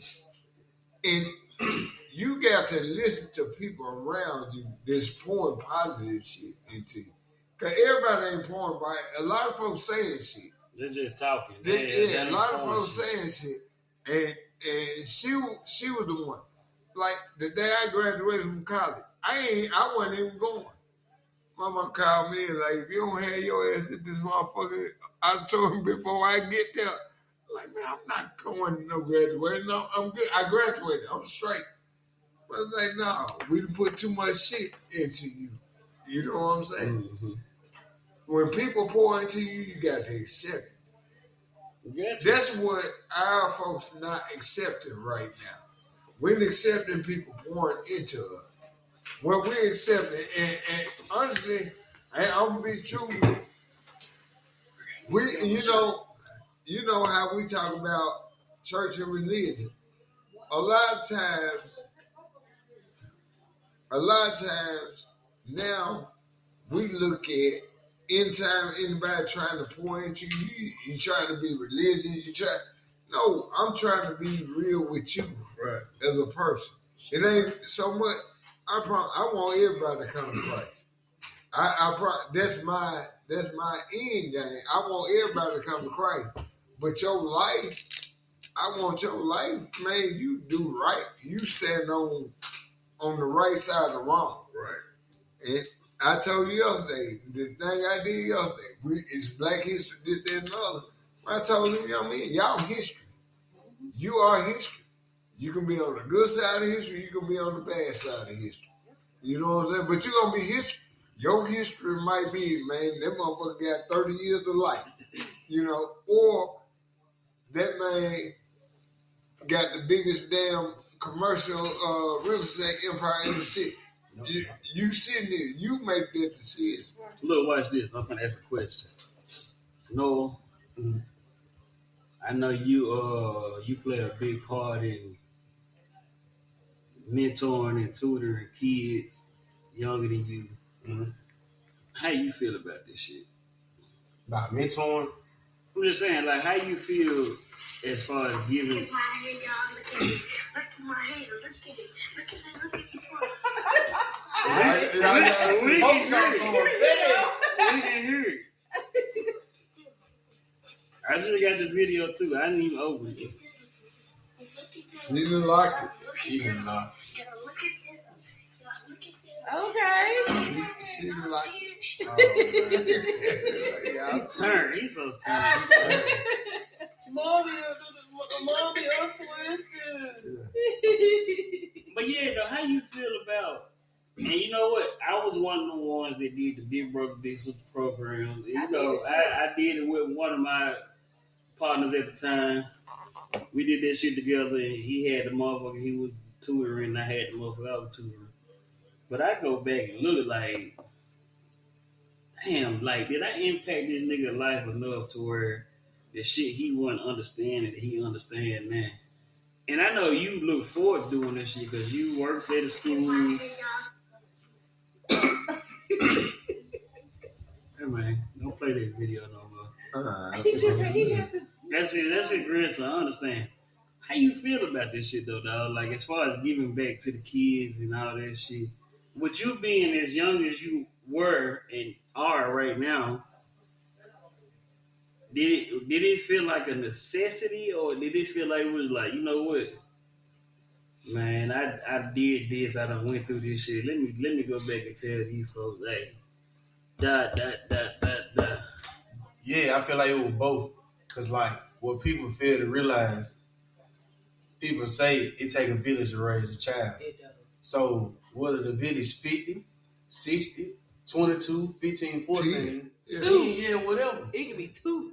You need somebody to help you along the way. Right. So I feel like as young people, no matter whether you black, purple, white, Hispanic, Arabic, whatever, you're supposed to help the younger generation be better than you. Right. So you know when you was little, if you had a struggle reading, once you get better at reading, help the young generation so they can get ahead. Cause the less you work with the younger generation, the worse it's gonna get when you get older. Right. You know, right now, and I go back. My dad said something to me years ago, before I retired. The man asked me how much money I made a year, and I told him. He told me how much he made a year. He said, I did my job. I was like, man, what are you talking about? He said, you're better than me. He said, all I want you to do was do better than me. Mm-hmm. You know, and that's from a father's standpoint, you want your child to do better than you. Yep. And right now, I can really sit back on this podcast and say, I didn't achieve that goal. With my children. You did for sure.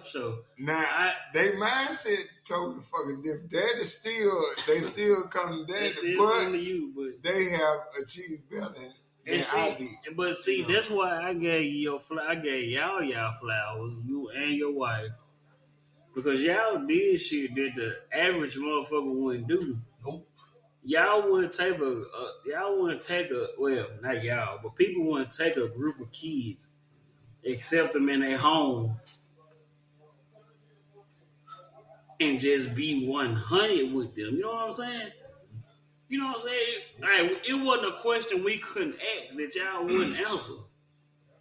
Y'all been like, look, you really weren't supposed to hear that, but this is what happened. Da. But at the same time, this is why this happened because through the ups and downs in our house, them same kids that we took in were the same kids that were there with us. Right. You know what I'm saying? Through the ups and downs, especially like the transplant. Shit, I ain't gonna do that transplant by myself. Mm-hmm. Y'all right there. Y'all played a part in this. Y'all right there with me. You know what I'm saying? I still remember the day coming in. Yeah, I had to pour in to what my mom and daddy taught me. I just hate y'all weren't old enough to meet my mama. Yeah, I met y'all right after your mom passed. I hate this. But my dad is right there now, and they're gonna give you the funny stories. That's my dog. He gonna give you life lessons. He gonna do all that. But at the same time, I might be the only one he still, at 55, I might be the only one he still chastised. Because he be on my ass, I be like, for real?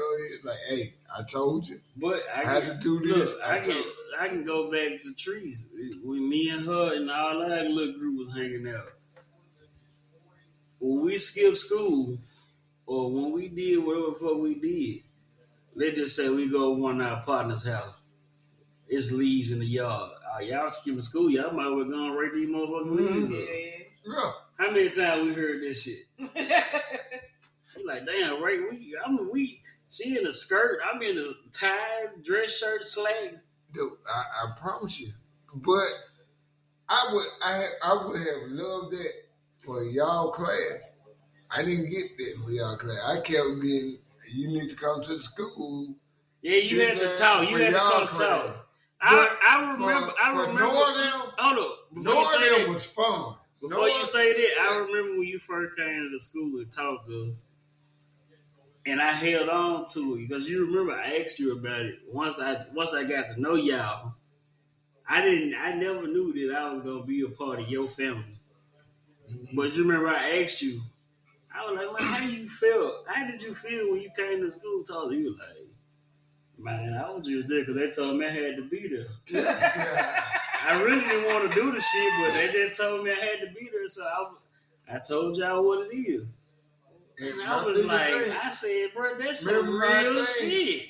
Look to your left and look to your right.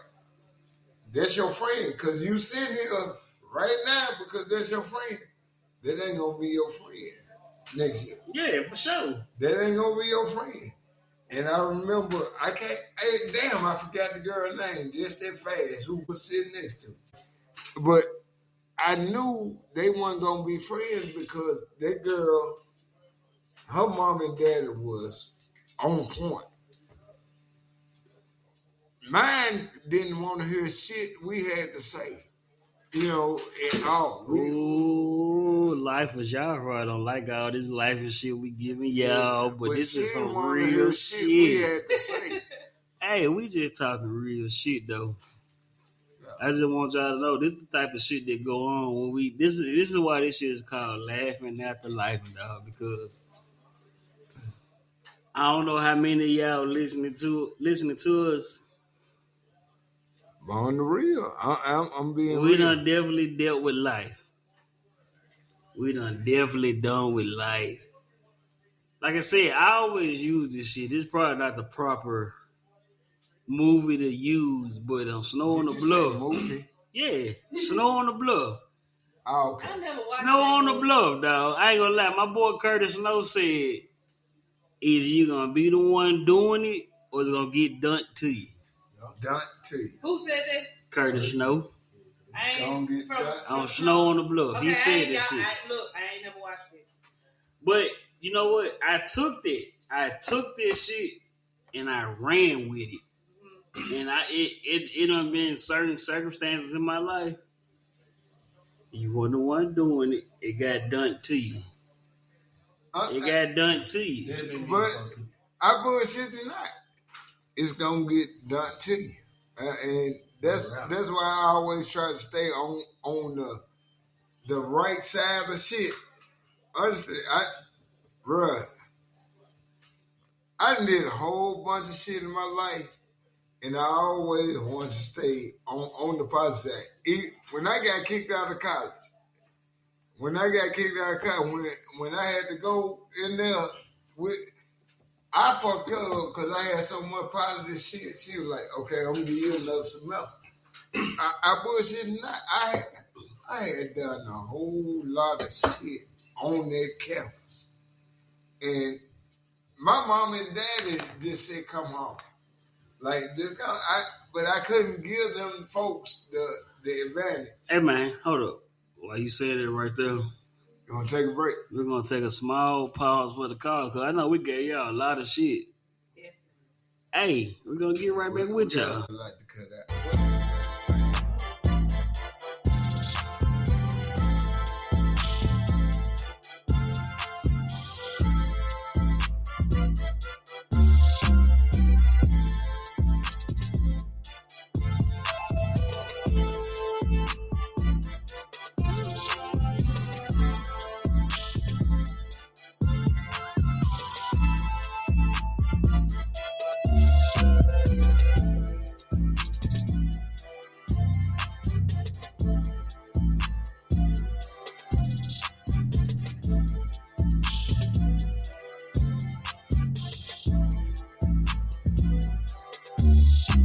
What up, Wayne? Hey, what it do? What it do? Why this man keep cutting me off every time? I ain't cut you off, nigga. You could have kept talking. I didn't cut you off. Again. I'm coming in I'm with you. I'm on your time, and you said what to do. I said what to do. I ain't cut you off.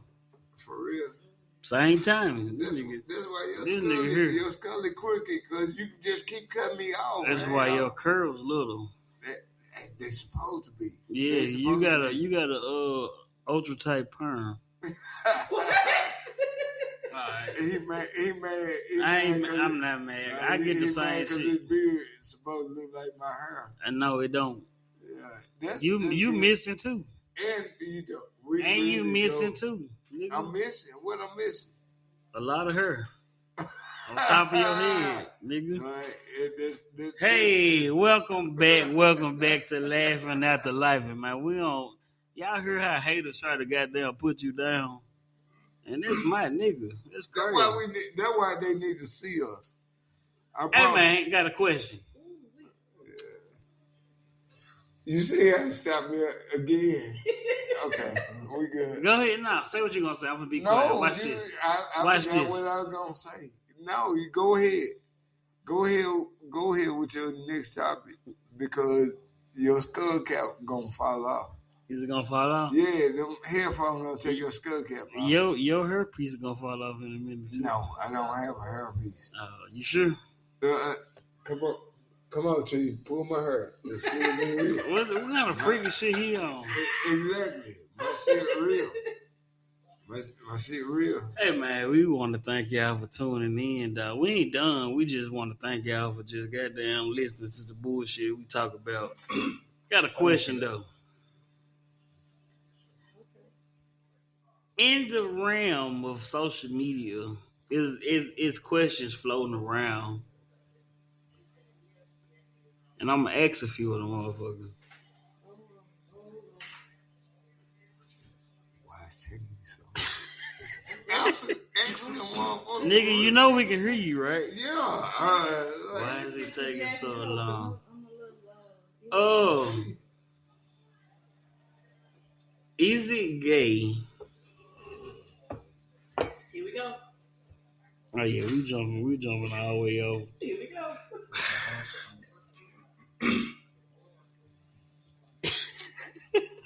Come on, man. You know it's some bullshit he laughing. He saying It's definitely some bullshit. Hey, it really ain't no bullshit. No, he really laughing at me, but come on, man. What are you coming with? Because I don't think nothing is gay. You don't think nothing gay, so No. is it gay for a man to hold a coffee cup with two hands while they drink? No. Wait, what? I don't. Honestly, dude, that's a straight dude holding a coffee cup with two hands. He might not have no gay tendencies. I don't think it's gay to hold a coffee cup. So that's with like two saying, hands. is it gay for a nigga to drink water? Exactly. No, it's not. No, it's not. It's not What the if I same. came up with this kind of question? Because I would never think Yeah, like, I No, really think people just. I don't think nothing. gotta be. Honestly, But you know what though, niggas put gay on shit that's like normal life. Like you dude, eating a hot you dog. can't bite a Hold hot on. dog. We had the whole conversation yesterday about eating a hot dog. Eating a glizzy. Yeah, and Yeah. man, I've been eating a hot dog the same fucking way all my fucking life. Why all of a sudden the way I eat a hot dog is gay? Because the shit y'all do when y'all incarcerated. You know what I'm saying? No, I don't care how you hold it when you incarcerated. Everything has been over sexualized. Hold That's what? what's happening. Hold what they holding while they no.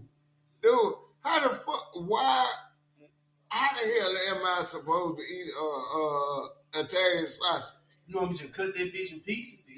How am I supposed to eat At that? this point, the way that they going, Nah, if that's the case, So they want you to cut. They want you to cut the hot dog in the bun, cut it piece by piece, and eat it with a bun.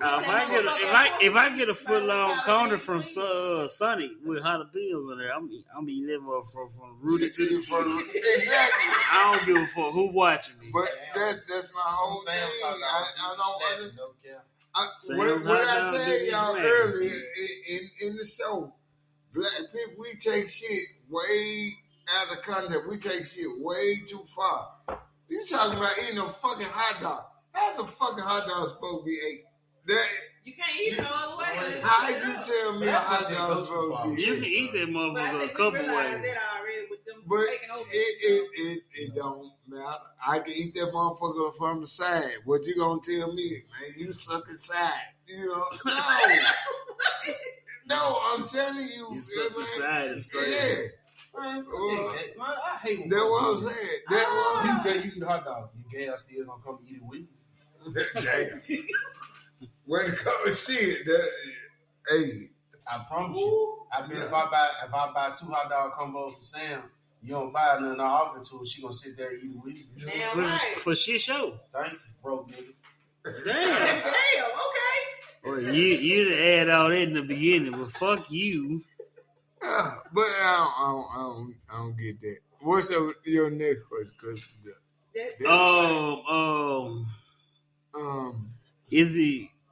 Is it gay for a man to chew gum? Man, bro. Okay, look, wherever the fuck you get these This shit questions from- from, like, These folks, you Hey, can these are real questions, though. and they real stupid. No, it's not. That How do part. you chew your gum? well, we ain't gonna say stupid. I know how I chew my We damn just gum. gonna I say- chew the we damn gotta say gum. unintentional. How you chew your gum? Do you do? They act like a nigga just Trolling. finna. This is trolling. These Do are you? trolling. How you chew your gum? I don't know how I chew my gum. You I just just chew put the the fucking motherfucker in gum. my mouth. No, Don't chew no, shit like no. a fucking cow. Them Like, motherfuckers said if your jawbone and shit ain't going up and down, it ain't gay. But if it's like See, Next Shit shit like like that. certain way you gotta pay your bills. no, it ain't look, no. man, it ain't gonna never. That ain't gonna never fucking change. You ask me if a certain way for me to chew my gum, how to eat. Man, Goddamn. bills don't give a fuck how you pay them, as long as they fucking pay. Well, a hot dog Right. don't give a fuck how it's ate. exactly. A hot dog don't give a damn. You got like a hot dog got a That's brain. what- Don't eat me that. Don't eat me this way. The fuck you mean? Eat the damn hot dog how you gonna eat? Exactly. Thank you. Quit. If you don't like the way how I eat some shit, turn your ass around and damn leave. I'm trying. Why to you looking at me while I'm eating They this said, fucking get the way? fuck out my house. Go I- eat at I your promise. auntie house. Wait a minute, I ain't know there was a house. Okay. I just Niggas asked is the a question. promise. joke, man. Real talk. I'm on the real. Like, why the fuck you give a damn how I eat what I eat? For real. Can you afford to eat this hot dog? Then? Whoa. I bought the hot dog for you, but you better not eat that motherfucker and it look like you sucking dick. No, that's bullshit. That's Bullshit. freaky as hell. Yeah. Don't get a hot dog. I'm scared to hear the next question. It was One minute. I ain't got no more questions. Uh-uh. I was gonna turn it over to everybody else. But you know, these are the questions that people ask on social media, though. I just want y'all to know. I really feel like I'm not asking this shit just to say we record. Like, these are the shit that motherfuckers asking. Social media gonna be the downfall of mankind. They said you can't hold a coffee cup with 2 hands while you drinking. You can't say bye bye to a nigga that's goddamn. But hey, Who the let fuck me say hold. bye-bye unless you a No, to the I top? no. What you say? Hold up, repeat that. Me and my daddy have conversations. Hold up, Moot. What'd you say? I said, who the fuck saying bye-bye to somebody unless it's a damn toddler? Yeah, you No. gonna say bye bye to little kids. No, Right. me and my daddy Y'all have crazy conversations that motherfuckers. end with bye bye. Because that's My- what my daddy said. My daddy will call me and leave a message like, all right, hey, this Mel, I was just trying to make sure what you doing. All right, hit me up later. Bye bye. I never know people still did that. Yes. I no. always heard bye. But Yeah, no. Hey, I go with my daddy, but at the same time, my daddy might be the only person I ever say, "Hey man, I love you." Sandman tell me bye bye when we talk on the phone. Yeah, I might. It might be bye bye. It don't matter. All right, But- bro. He be like, all right, bro, bye bye. I be like, all right, nigga, bye. You know, But I'm trying to meet you. honestly, like I said, my daddy might be the only dude that, on a consistent basis, I say love you. I love my dad. My daddy has been there for me through all the bullshit. My daddy is the only man I'm gonna hug more than a second. You know what I'm saying? Why is that? Why is that? When Why is I he the hug only my one? dad, I hold on to him because that man has been there Hold for me. on tight. I lost my dad very young. Yeah. So, I hold on to dude. But when that man say bye-bye, because we honestly remember the bye-bye shit went back years ago on the Senior Bowl shit. It went back years ago. It did. And like, man, why people say bye-bye? And that's when I realized my dad said bye-bye. My dad 84. My daddy could do whatever the hell he want to do whenever the hell he want to do it. You know what I'm saying? So, but he might say I hugged him too long. Cause I think I'm the only one I ever saw my daddy hug besides my granddad. You know, but hey man, I'ma hold on to you because that man they'll be so off the chain with shit. You be crying a little bit. Yeah, I might. Hey man, shit. Hey, Tomorrow ain't promised. I'm not saying there ain't nothing wrong with it. Tomorrow ain't promised. I'm gonna tell you something, dog. Since I done turned 30, that's what I was trying to tell Noah. Since you done just turned, or you? No, since I done turned 30, I'm 30. Everything hurt. I'll be 35 in May. Okay. But Oh man. oh, I ain't old. But shit, ain't shit nothing old at this table but clothes. Shit hit different, dog. I ain't gonna lie to you, dog. Like, it be certain shit you watching and looking at, dog. You be like, whoa, who the fuck cutting onions in this motherfucker? I'm crying like no bullshit. Like, no bullshit. I thought that was just me, and I thought that may have been my empathy coming into play. No. Because it kind of went out the window when I was going through everything. I was like, damn, am I just insensitive? I just don't give a fuck. No, because once we turn 30, they trying to take our gangster away. They taking our gangster away, man. Necessarily, it enhances that you realize what's going on. No, for real, no bullshit. Honestly, how many? And I'm gonna ask this question to y'all. Mm-hmm. Y'all the same man, and then I go north. Okay. How many of y'all friends have died in the last 2 or 3 years? Well, I know last 2 or 3 years. Y'all had, and let me tell you, I ain't gonna ask how many. Well, I can't. Y'all have friends that have died. Yeah, in the last 2 or 3 years. Yeah. Well, Noah just said he had friends that have died. Dude, you have a sensitive side of your heart because, hey man, these are your friends, and but I've cried over people that we weren't even close friends, but it's just the fact that you lost your life so early, or it was something that could have been prevented had you just did XYZ. Like, there was somebody that I used to work with. Like, he was doing so much taking care of his parents that he put himself on the back burner. And he put himself on the back burner. He didn't go to the doctor. Yeah, he didn't go to the doctor. And exactly. He just left us. Exactly. And that's what I'm saying. I hate to say it, us as black people, man, we have so much fucking pride.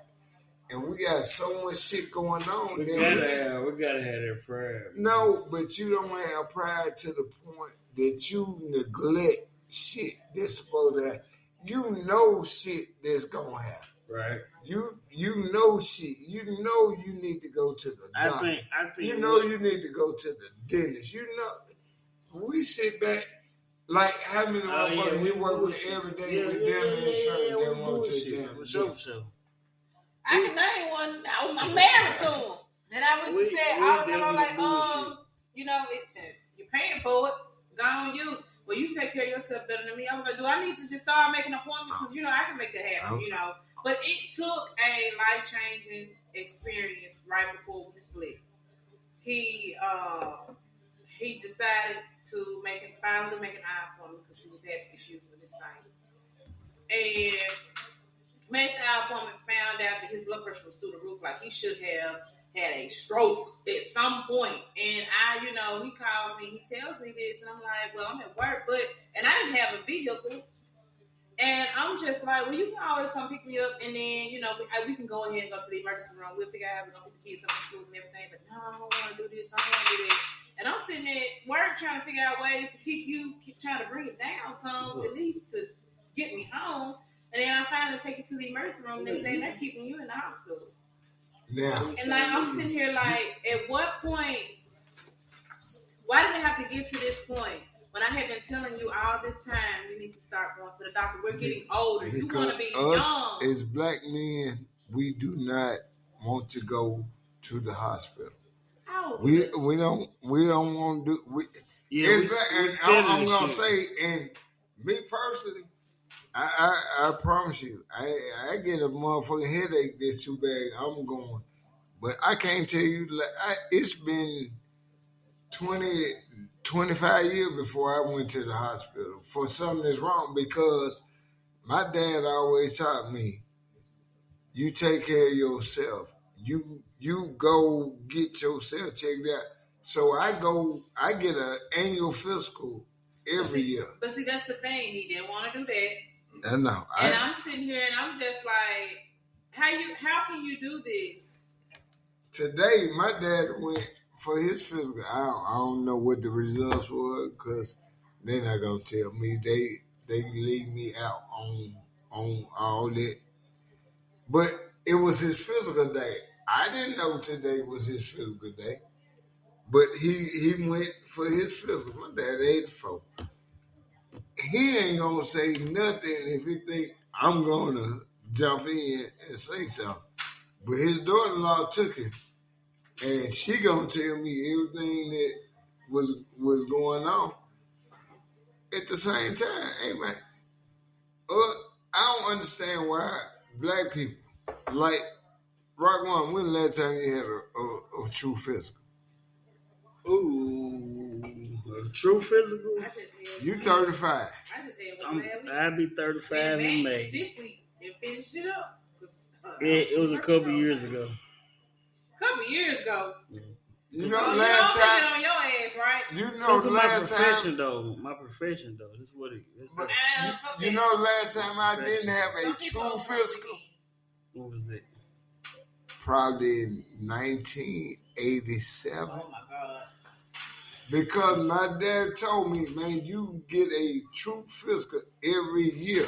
Right. And I've had a true physical every year since 1987. I was 17 years old. My dad like, man, you go let them check you out, because you don't know what's going on with your body. Right. And that, I'm telling you, man, dude, he different. He don't want to talk to you about shit, but the man knew. Now I do know for a fact with my children that since he had the health scare, he started doing physicals. I'm just sitting here like, why did it take this long? We're getting older. And I'm much older than y'all. So, but I've always made sure that I've always had a yearly physical, and just basically just change what doctors I go to, what I'm going for, all that different stuff. Like I just said, I just had my physical last week. I went. Well, no, it wasn't a physical, but I get ready to go back for my actual physical on the 2nd, because they told me that I couldn't do everything at one time. So I've been going for the past 2 weeks. I've only had 2 doctors in the last 30 plus years, and they work together. You know, and I've only had them, and one of them, me and him go in, we talk, and he look at it like, hey man, what the hell you doing? Like, you drinking too much, you smoking too much. He tell me, right, and he was like, hey, I drink, I smoke, let's cut it back or whatever. But I would have never thought to do it if my daddy wouldn't have said, hey man, you need to go to the doctor every year.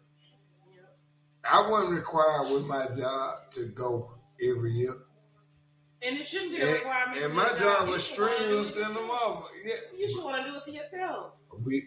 Black men don't think it's like I'm teaching my son now. I'm like, hey, you gotta go yearly. You got different doctors out here. Like I have my PCP, you know, I got my OBGYN, Exactly. I got my eye doctor, I got my dentist. You got all I kinds. got all kinds of doctors, and then like my PCP, she handles my blood pressure medicine. I was diagnosed with high blood pressure, going through everything that I was going through. But Is your blood pressure high?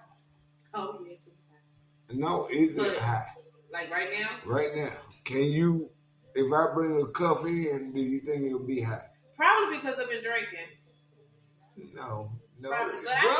But it may not. Well, it may not, because before I came to record, I did take my medicine. But blood pressure go with stress. Yeah. Exactly. Are you stressed? No. That's why a lot of people have looked at me recently and they're like, "You look brighter, you look happier," and I'm just like, because I take every day as it comes. You need to tell them, because I'm only laughing at the life. That's what you. That's been recent. That's been recent. But, you know, prior to, I was like, I say every day. I'm on laughing at the light. Yeah. Because we have shit. That's why the name of the pod is what it is. Man, we got so much shit going on in life. Yeah. You know, we really don't. Life has definitely been life, and it's been kicking over the legs left and right. But I just been. And the beauty of my stress really is my dad, man. That's my dad. That man there, I don't tell him he my stress. I don't let nobody else know. I'm putting it out here on air. Man, that's my guy. That's my dude. He's always been there, but he's getting older. I have to keep, going through it. But that man really is my reason for living. Because that's Pops. Yeah. That man Pops is different. And if you ever meet Pops, you're going to be like, this man is our chain. Because his life is just fun. But at the same time, he's getting older. You know what I'm saying? And see, it's kind of like with my husband's stepfather. When I met him, I felt like I was getting my dad again for the second time. And so, like, I made sure that I celebrated every birthday with him. Made sure that he did everything. Like, everything from how he talked, what he did, how he looked, remind me of my dad. And I just feel like I was getting my dad for the second time. All over again, I was so overjoyed. I was so happy. I showed my husband, like, pictures of my dad. I was like, now you have to see what I see and why I'm so stuck on him. I was like, I get it, that's your stepdad. I get that. But I feel like I'm getting my dad again. And when he died, it kind of really took a toll on me. I shut down a little bit. And I was like, damn, I got to go through this all over again. But I'm not even looking as far as death. I'm looking at the whole laughter that dude give us. Because that man, like I said, last week, when I went over his house, that man had that TV up so loud. I was like, hey, man. They just turned down. And when I mentioned to him this week, he said, "You should have said something." I'm good. Don't worry about that.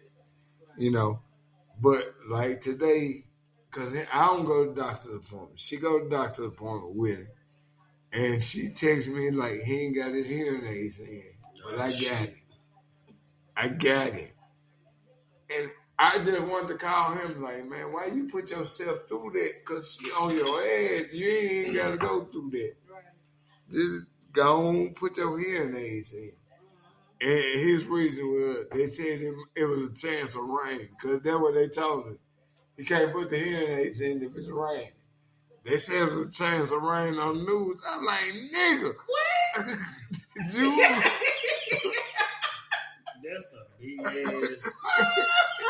That's it, but that's what he uses, and I ain't bullshit, man. I give you that, man. But dude he has been, that man there is so influential. And you know what? I'm gonna tell you some crazy shit, dog. And it made me cry like a motherfucker.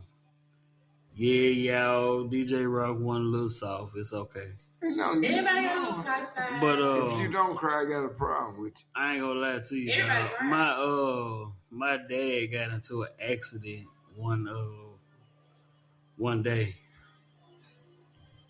And when I found out about it, I pulled up. I was on my way to work, and I got the text message calls. Dad just been in the wreck. That's how I pulled up. Bam. And I ain't gonna lie to y'all, dog. This been the strongest nigga I ever knew in my life. I done seen him do some shit that wasn't nobody else do, but the shit that got me is to see your daddy vulnerable, and it's just like, God damn. Like, why wasn't I right here with you when this shit happened or whatever it is? Like, we got people pull up, he okay, da. I was like, yeah, he good, but look at him. Like, when you see the motherfucker that you done looked up to all your life, I ain't just catching up with him. My daddy, he a country boy. Country boys, they good at everything. They age well.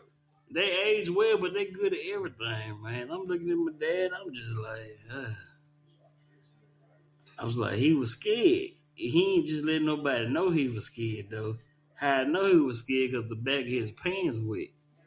My daddy pissed on himself, and I'm just like, I'm looking at everything. Oh, daddy good, he good, da. I was like, y'all ain't looking at the picture though. Like, look at him. Everybody just put up this kid. Oh, he good. We gonna go back to that. You looking at him different. I'm looking at him as the nigga that I grew up worshiping and doing all this shit. I'm like, man, look at my dog, man. He was scared as a motherfucker, dog, because you could tell. But and we're going back. Have you ever had to correct your dad? Have you ever had to sit back and, hey, Pop, you wrong?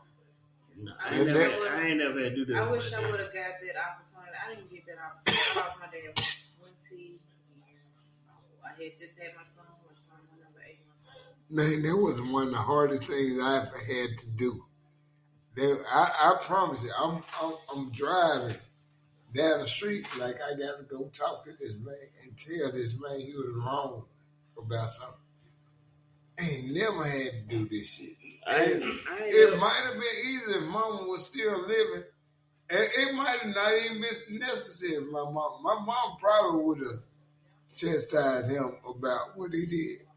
And going, man, that was the hardest shit I ever had to do. The nigga that raised me. My daddy had a wreck, dog. Knew, but when I was like, Pop, you did such and such, and that wasn't right.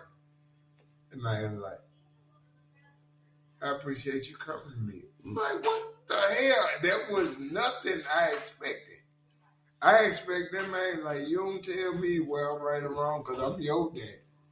That man, like, I appreciate you stepping up. Man, look, I always go back to the wreck my daddy had, man. I was on my way to work, and they called me. I pulled up at, Hickory Hill in Rains. And I see the car. I see what the vehicle look like, and I look at my daddy. He outside of it. And I'm so thankful. I'm talking about, I'm thankful as fuck that ain't shit happened to my dad. But I'm also looking at my dad, I'm like,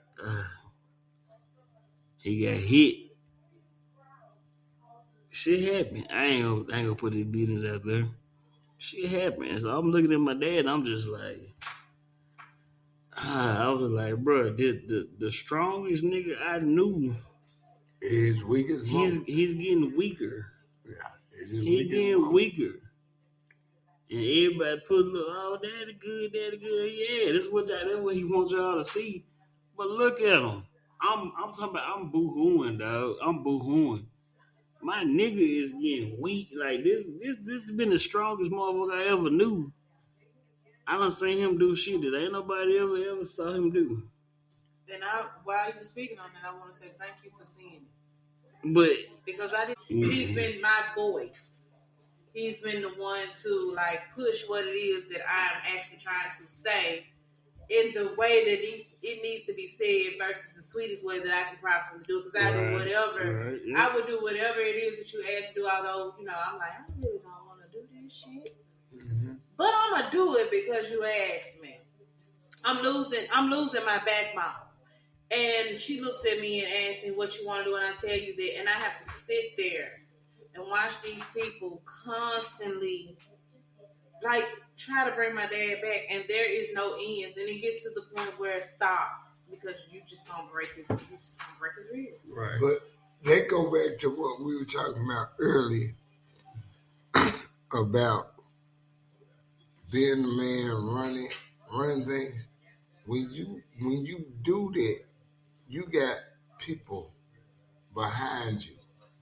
When you are being a man, you got folks that have your back to do whatever. Right.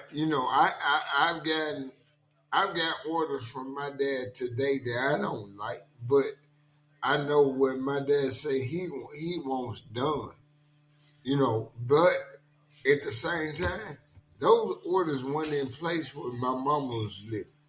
So me and my dad together had to make them damn decisions about my mama. And that shit was not easy. And right now, I can sit here right now and cry and think about what happened the night my mama died. And we didn't have them conversations that day. But that day, I saw how strong my daddy was, because my dad, like, I gotta let something go that I've been holding on for 30 plus years. Mm-hmm. And I don't want to let her go. But I can't let her go without talking to me. And I'm like, Pops, it's your call. Dude, I watched my daddy go through that shit. And to see, 18 years later, my dad is still battling. And my dad still talk every day. My dad still got my mama's picture on the wall. When you walk in their house, my mama's picture is still there 18 years later. I knew he loved her, but he didn't want to let her go. Right. My mama never let my dad go. Yeah. And I do think that plays a part in a lot of stuff. Like, I look at my brother, and I look at my mother, and I look at my brother. Like, I have not been back home for that long. But I look at my brother, and I be like, she found me, And I mean, it's not in a negative way. Mm-hmm. It's just looking at my dad has a friend. What she's doing. It's just looking at what she's doing. She thinks she can fix everything. And I'm like, you ain't no plumber. You ain't no electrician. You can't fix on the garage door. You can't fix your car. I mean, granted that my dad did teach us how to do some of this stuff, but I'm sitting here like, I think he taught me and, my brother board and what he was showing you.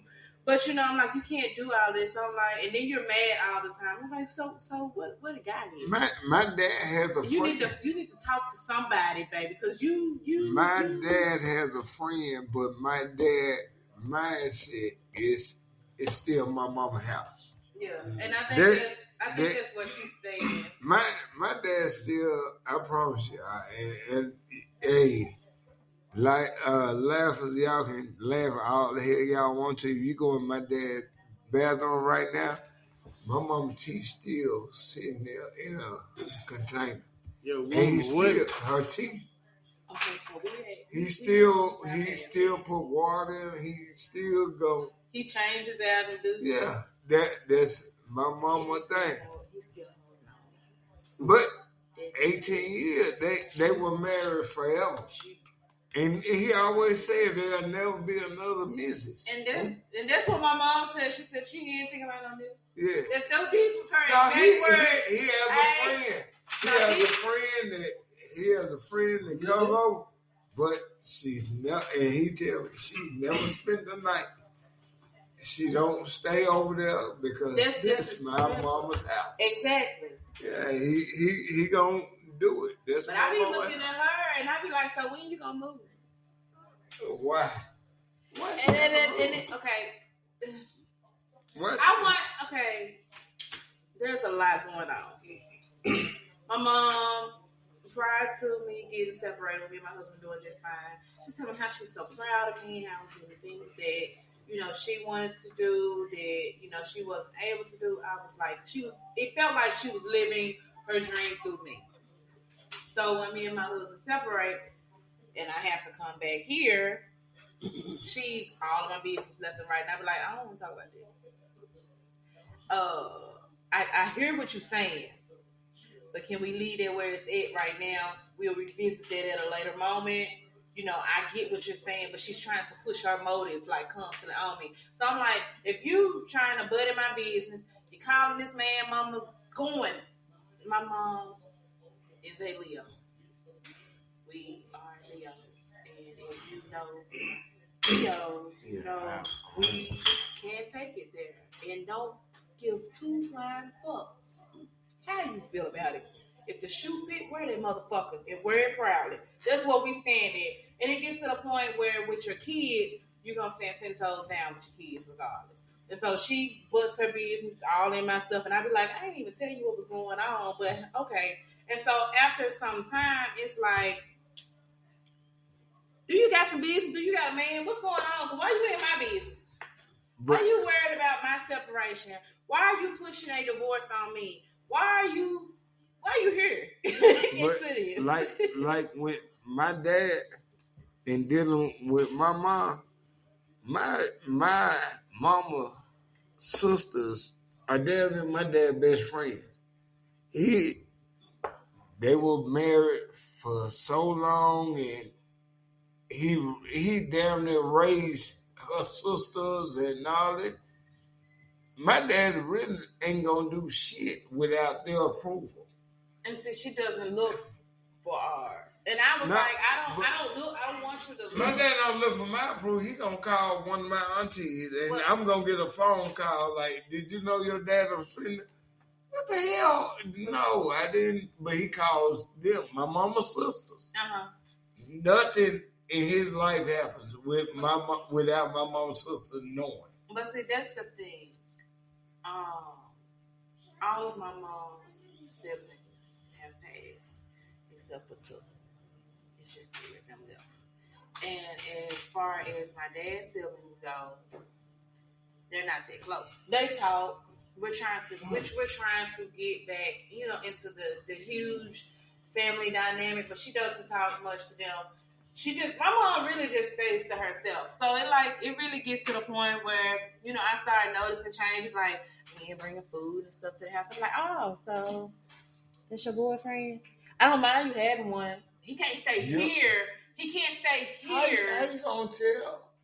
Well, I see it from your standpoint. This is a home that my dad has.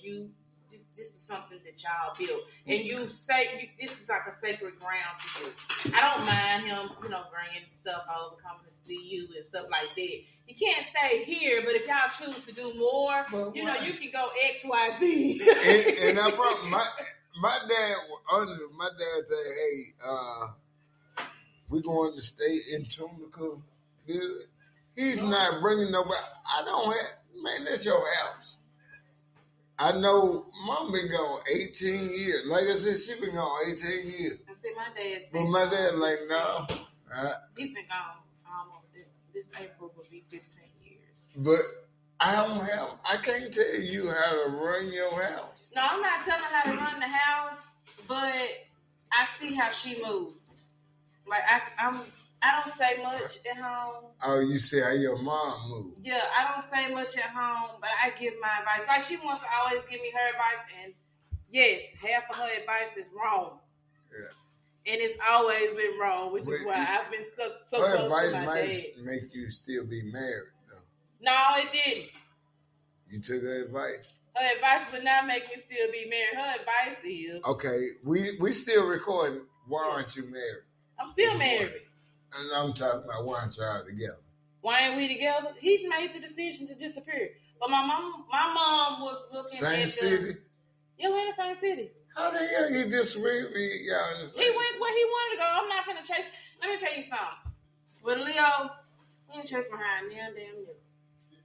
You want to go? Goodbye. You think only women are Leos? No, I'm not saying it. But what I'm getting at is the man I married is a Libra. Libra and Leos can mirror each other. We can mirror each other to the point where, okay, you didn't want to be there. I wanted to fight for my marriage. He chose to not fight for my marriage. He chose to do some dirty. Damn. Okay, Mr. Hello, go and we got you on camera. I mean, not camera, but recording. But anyways, he chose to walk away. I wanted to fight. He wanted to do dirty shit. Now, what's dirty? You said dirty shit. What's dirty shit?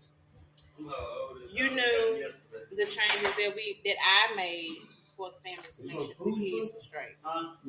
You knew the changes that you made to make sure that the family was straight. And you walked away, leaving us with little to fucking nothing. Can it be salvaged? I don't think so. But I can't say what God got planned for me. Because he's already done a whole lot of crap. So I can't say. Man, yeah. But right as of right now, I'm going back to it. I've been married 32 years.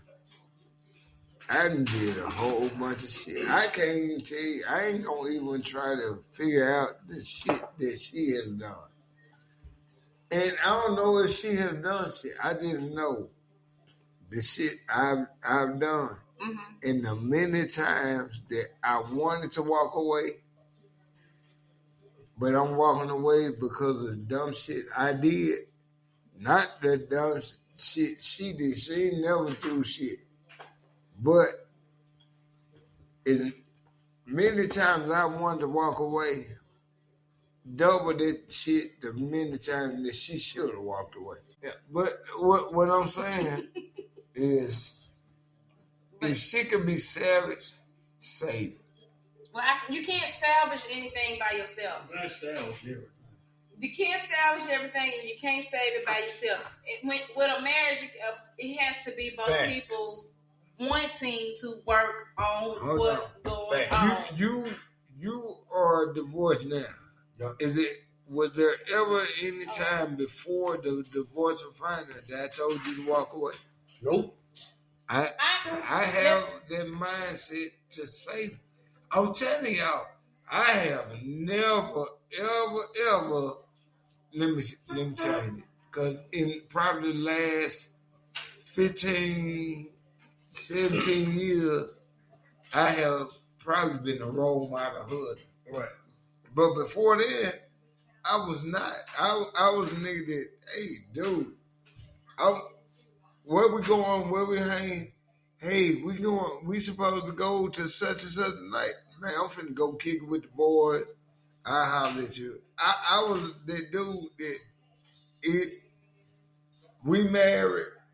Okay, you got the kids. I'm going to do what I want to do. Right. You know what I'm saying? So that was my whole mindset. But if you try, which no, I know you tried. I've been there. You went down. You never gave up until it was time to give up. Yeah. You know what I'm saying? So I don't give a shit. But I'm never an advocate for divorce. Nah, I'm never an advocate for divorce. And like she was saying, it takes two people.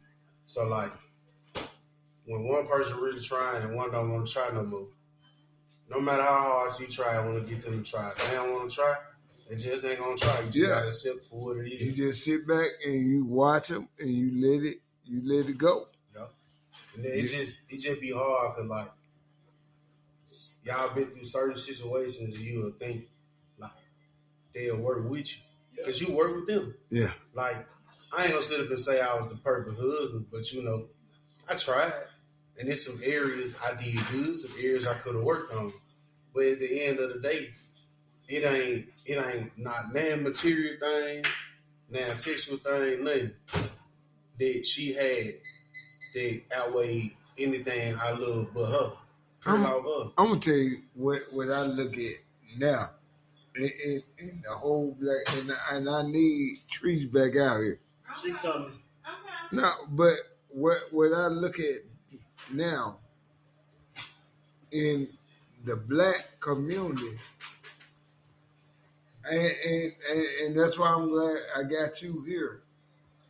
I don't understand why women need to feel like they are the head of the household. And that was the issue also too. I don't understand because I live with it and I go through it and I go through like, hey man, be quiet. Because the mentality is, hey, I done been to school, hey, I done done this, I did this, I'm the head. No. Let a man lead. If a man leads you down the wrong way, then you step up and say, hey, this ain't right, this ain't another. And that in part was a part of my internal issue. And my mom did get on me about that. But I also told him too, you got to give me grace. And the reason why I said that he had to give me grace is because you're marrying a woman that has had to raise a son alone this entire time, whose father was no longer in the picture. So I've always had to be the head of everything. Then on top of that, when I'm coming to people and asking for help, I'm like, hey, can you help me with X, Y, Z? When I'm open to asking for help, I'm doing it by my damn self any fucking way. So now I'm at the point where fucking and everybody ain't gonna get did unless I do it any damn way. So what's the point of me wasting the breath? But what I'm saying is, if you look at we all have done. Y'all younger than me, so I gotta go back to certain things like what was the Huxtables. Mm-hmm. The Huxtables. Y'all grew up in the Huxtable area watching them. Mm-hmm. And I grew up in kind of like that house. Claire didn't run the house. No, she did not. She did not. Sure. She didn't run the house. Heathcliff ran the house. But she Well, hold on. Heathcliff was in charge of the house. Yeah. They ran the house together. Mm-hmm. Yep. Let's go back. Let's go a little bit further. And when you think about it, we had partnerships. Right. There are no partnerships in the black household today. Nope. And the reason why I say that, a woman feel like they are in charge. I didn't want to be in charge. I No, was trying you to didn't launch. want to be. I was trying to launch that soft girl era. But when I'm saying black women now feel like when I say go, no. It's not like that. And I go back to Leave the Beaver stage. See, that was the thing with me. Yeah, I go back, man, white women, they stayed at home, they cooked, they cleaned. We ain't asked black women to do that. But black women now, it's like, you ain't gonna tell me what the hell I'm gonna do. Nope. And I that make too messes much money for up. that. That is where I feel. I wouldn't necessarily say told me that, but it's a lot of women feel like I make too much money for that. I don't need to do that. Well, I guess I must be the in the Leave the Beaver era because I got a college degree. Uh-huh. Okay, I can do things with it, but instead of doing things with the college degree that I got, I boost my husband up to be the head of the household. I boost him up, got him into the head of the household position, and now I'm ready to step down. Do me a favor. We also got to realize that we got sorry ass niggas out here that don't. But hold and I on. feel like that's where I end up fucking up. But you see what you talking about. Do me a favor, both of y'all. Mm-hmm. Over the next week, just take the time to look at the new sitcoms on TV. Now you know I don't watch TV. No, I I need you to do it. I need you to do it. Look at the black households on TV. You giving them homework? It's women The women, you gonna do this, you gonna do that. The men, like you supposed to stand down. If you don't do this, that's not how we were raised. Nope. My daddy didn't run the house to say, y'all gonna do this, that, and that. My dad didn't raise his voice. We knew daddy was in charge. Mama raised her voice constantly. Around there, you did what mama said, but mama was underhandedly following what daddy said do. You know what I'm saying? She wasn't saying, your daddy said do this, that, and the other. My daddy was the head of the house. And see, that too, that played a part also. My daddy was the head of the house. It seemed like, it felt like I was solely over the children. There was, anytime I tried to bring, enjoying it. Yeah. Anytime that I tried to bring him in, like, hey, as a collective, what we need to do about, we had no issues with our daughters, but there was always issues arising with my son. And I don't know if he felt like... Oh, that was Snoop. I thought it was wow. That was Snoop. But honestly, I don't know if it was because he felt like, I don't know if I really have a voice in what goes on with your son because it's not biologically my son or what it may be. But I've always came to him and I was like, hey, XYZ is going on with him. What do you think would be a good step as to, to correct this? Or, you get what I'm saying? When I say look at TV now, like the new sitcoms, this is going on. Blackish, they both have careers, but she run the house. Or Tyler Perry movies. I'm going to like what's going on right now. Okay. If you look at The Neighborhood, which is one of my favorite shows, the family don't do nothing until mama say. She got to agree.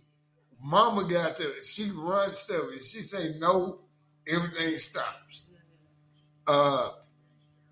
Another show, another black Abbott Elementary. The woman run whatever she says go. The black man stands down. You don't see that on white TV. No, you don't. The white man is still in charge, but when you look at black TV, the woman is in charge. She's in charge of everything that goes on. Honestly, it really pisses me off because I know how me and my wife run our house. We run it together. We might not always agree, and we gonna agree to disagree on it, but we run together. But I always feel like she thinks I'm in charge. You know, that's her, like, really what I'm going to argue with you, but really you in charge. That's not what TV and society is giving the black household. Hey, check this out, man. We've been on here. We talking and we laughing and we thank y'all for showing up tonight. We gonna close it out tonight, but appreciate y'all coming. Y'all listen to us on all the podcast apps and all that. Y'all go and support our sponsor at Pyramid Cigars. I might say yep. Support our sponsor, man. Use the discount code LAL Laughing After Life. We're going to hit y'all up with another episode, and y'all stick with us, man, and let us know how we doing. Yes, sir.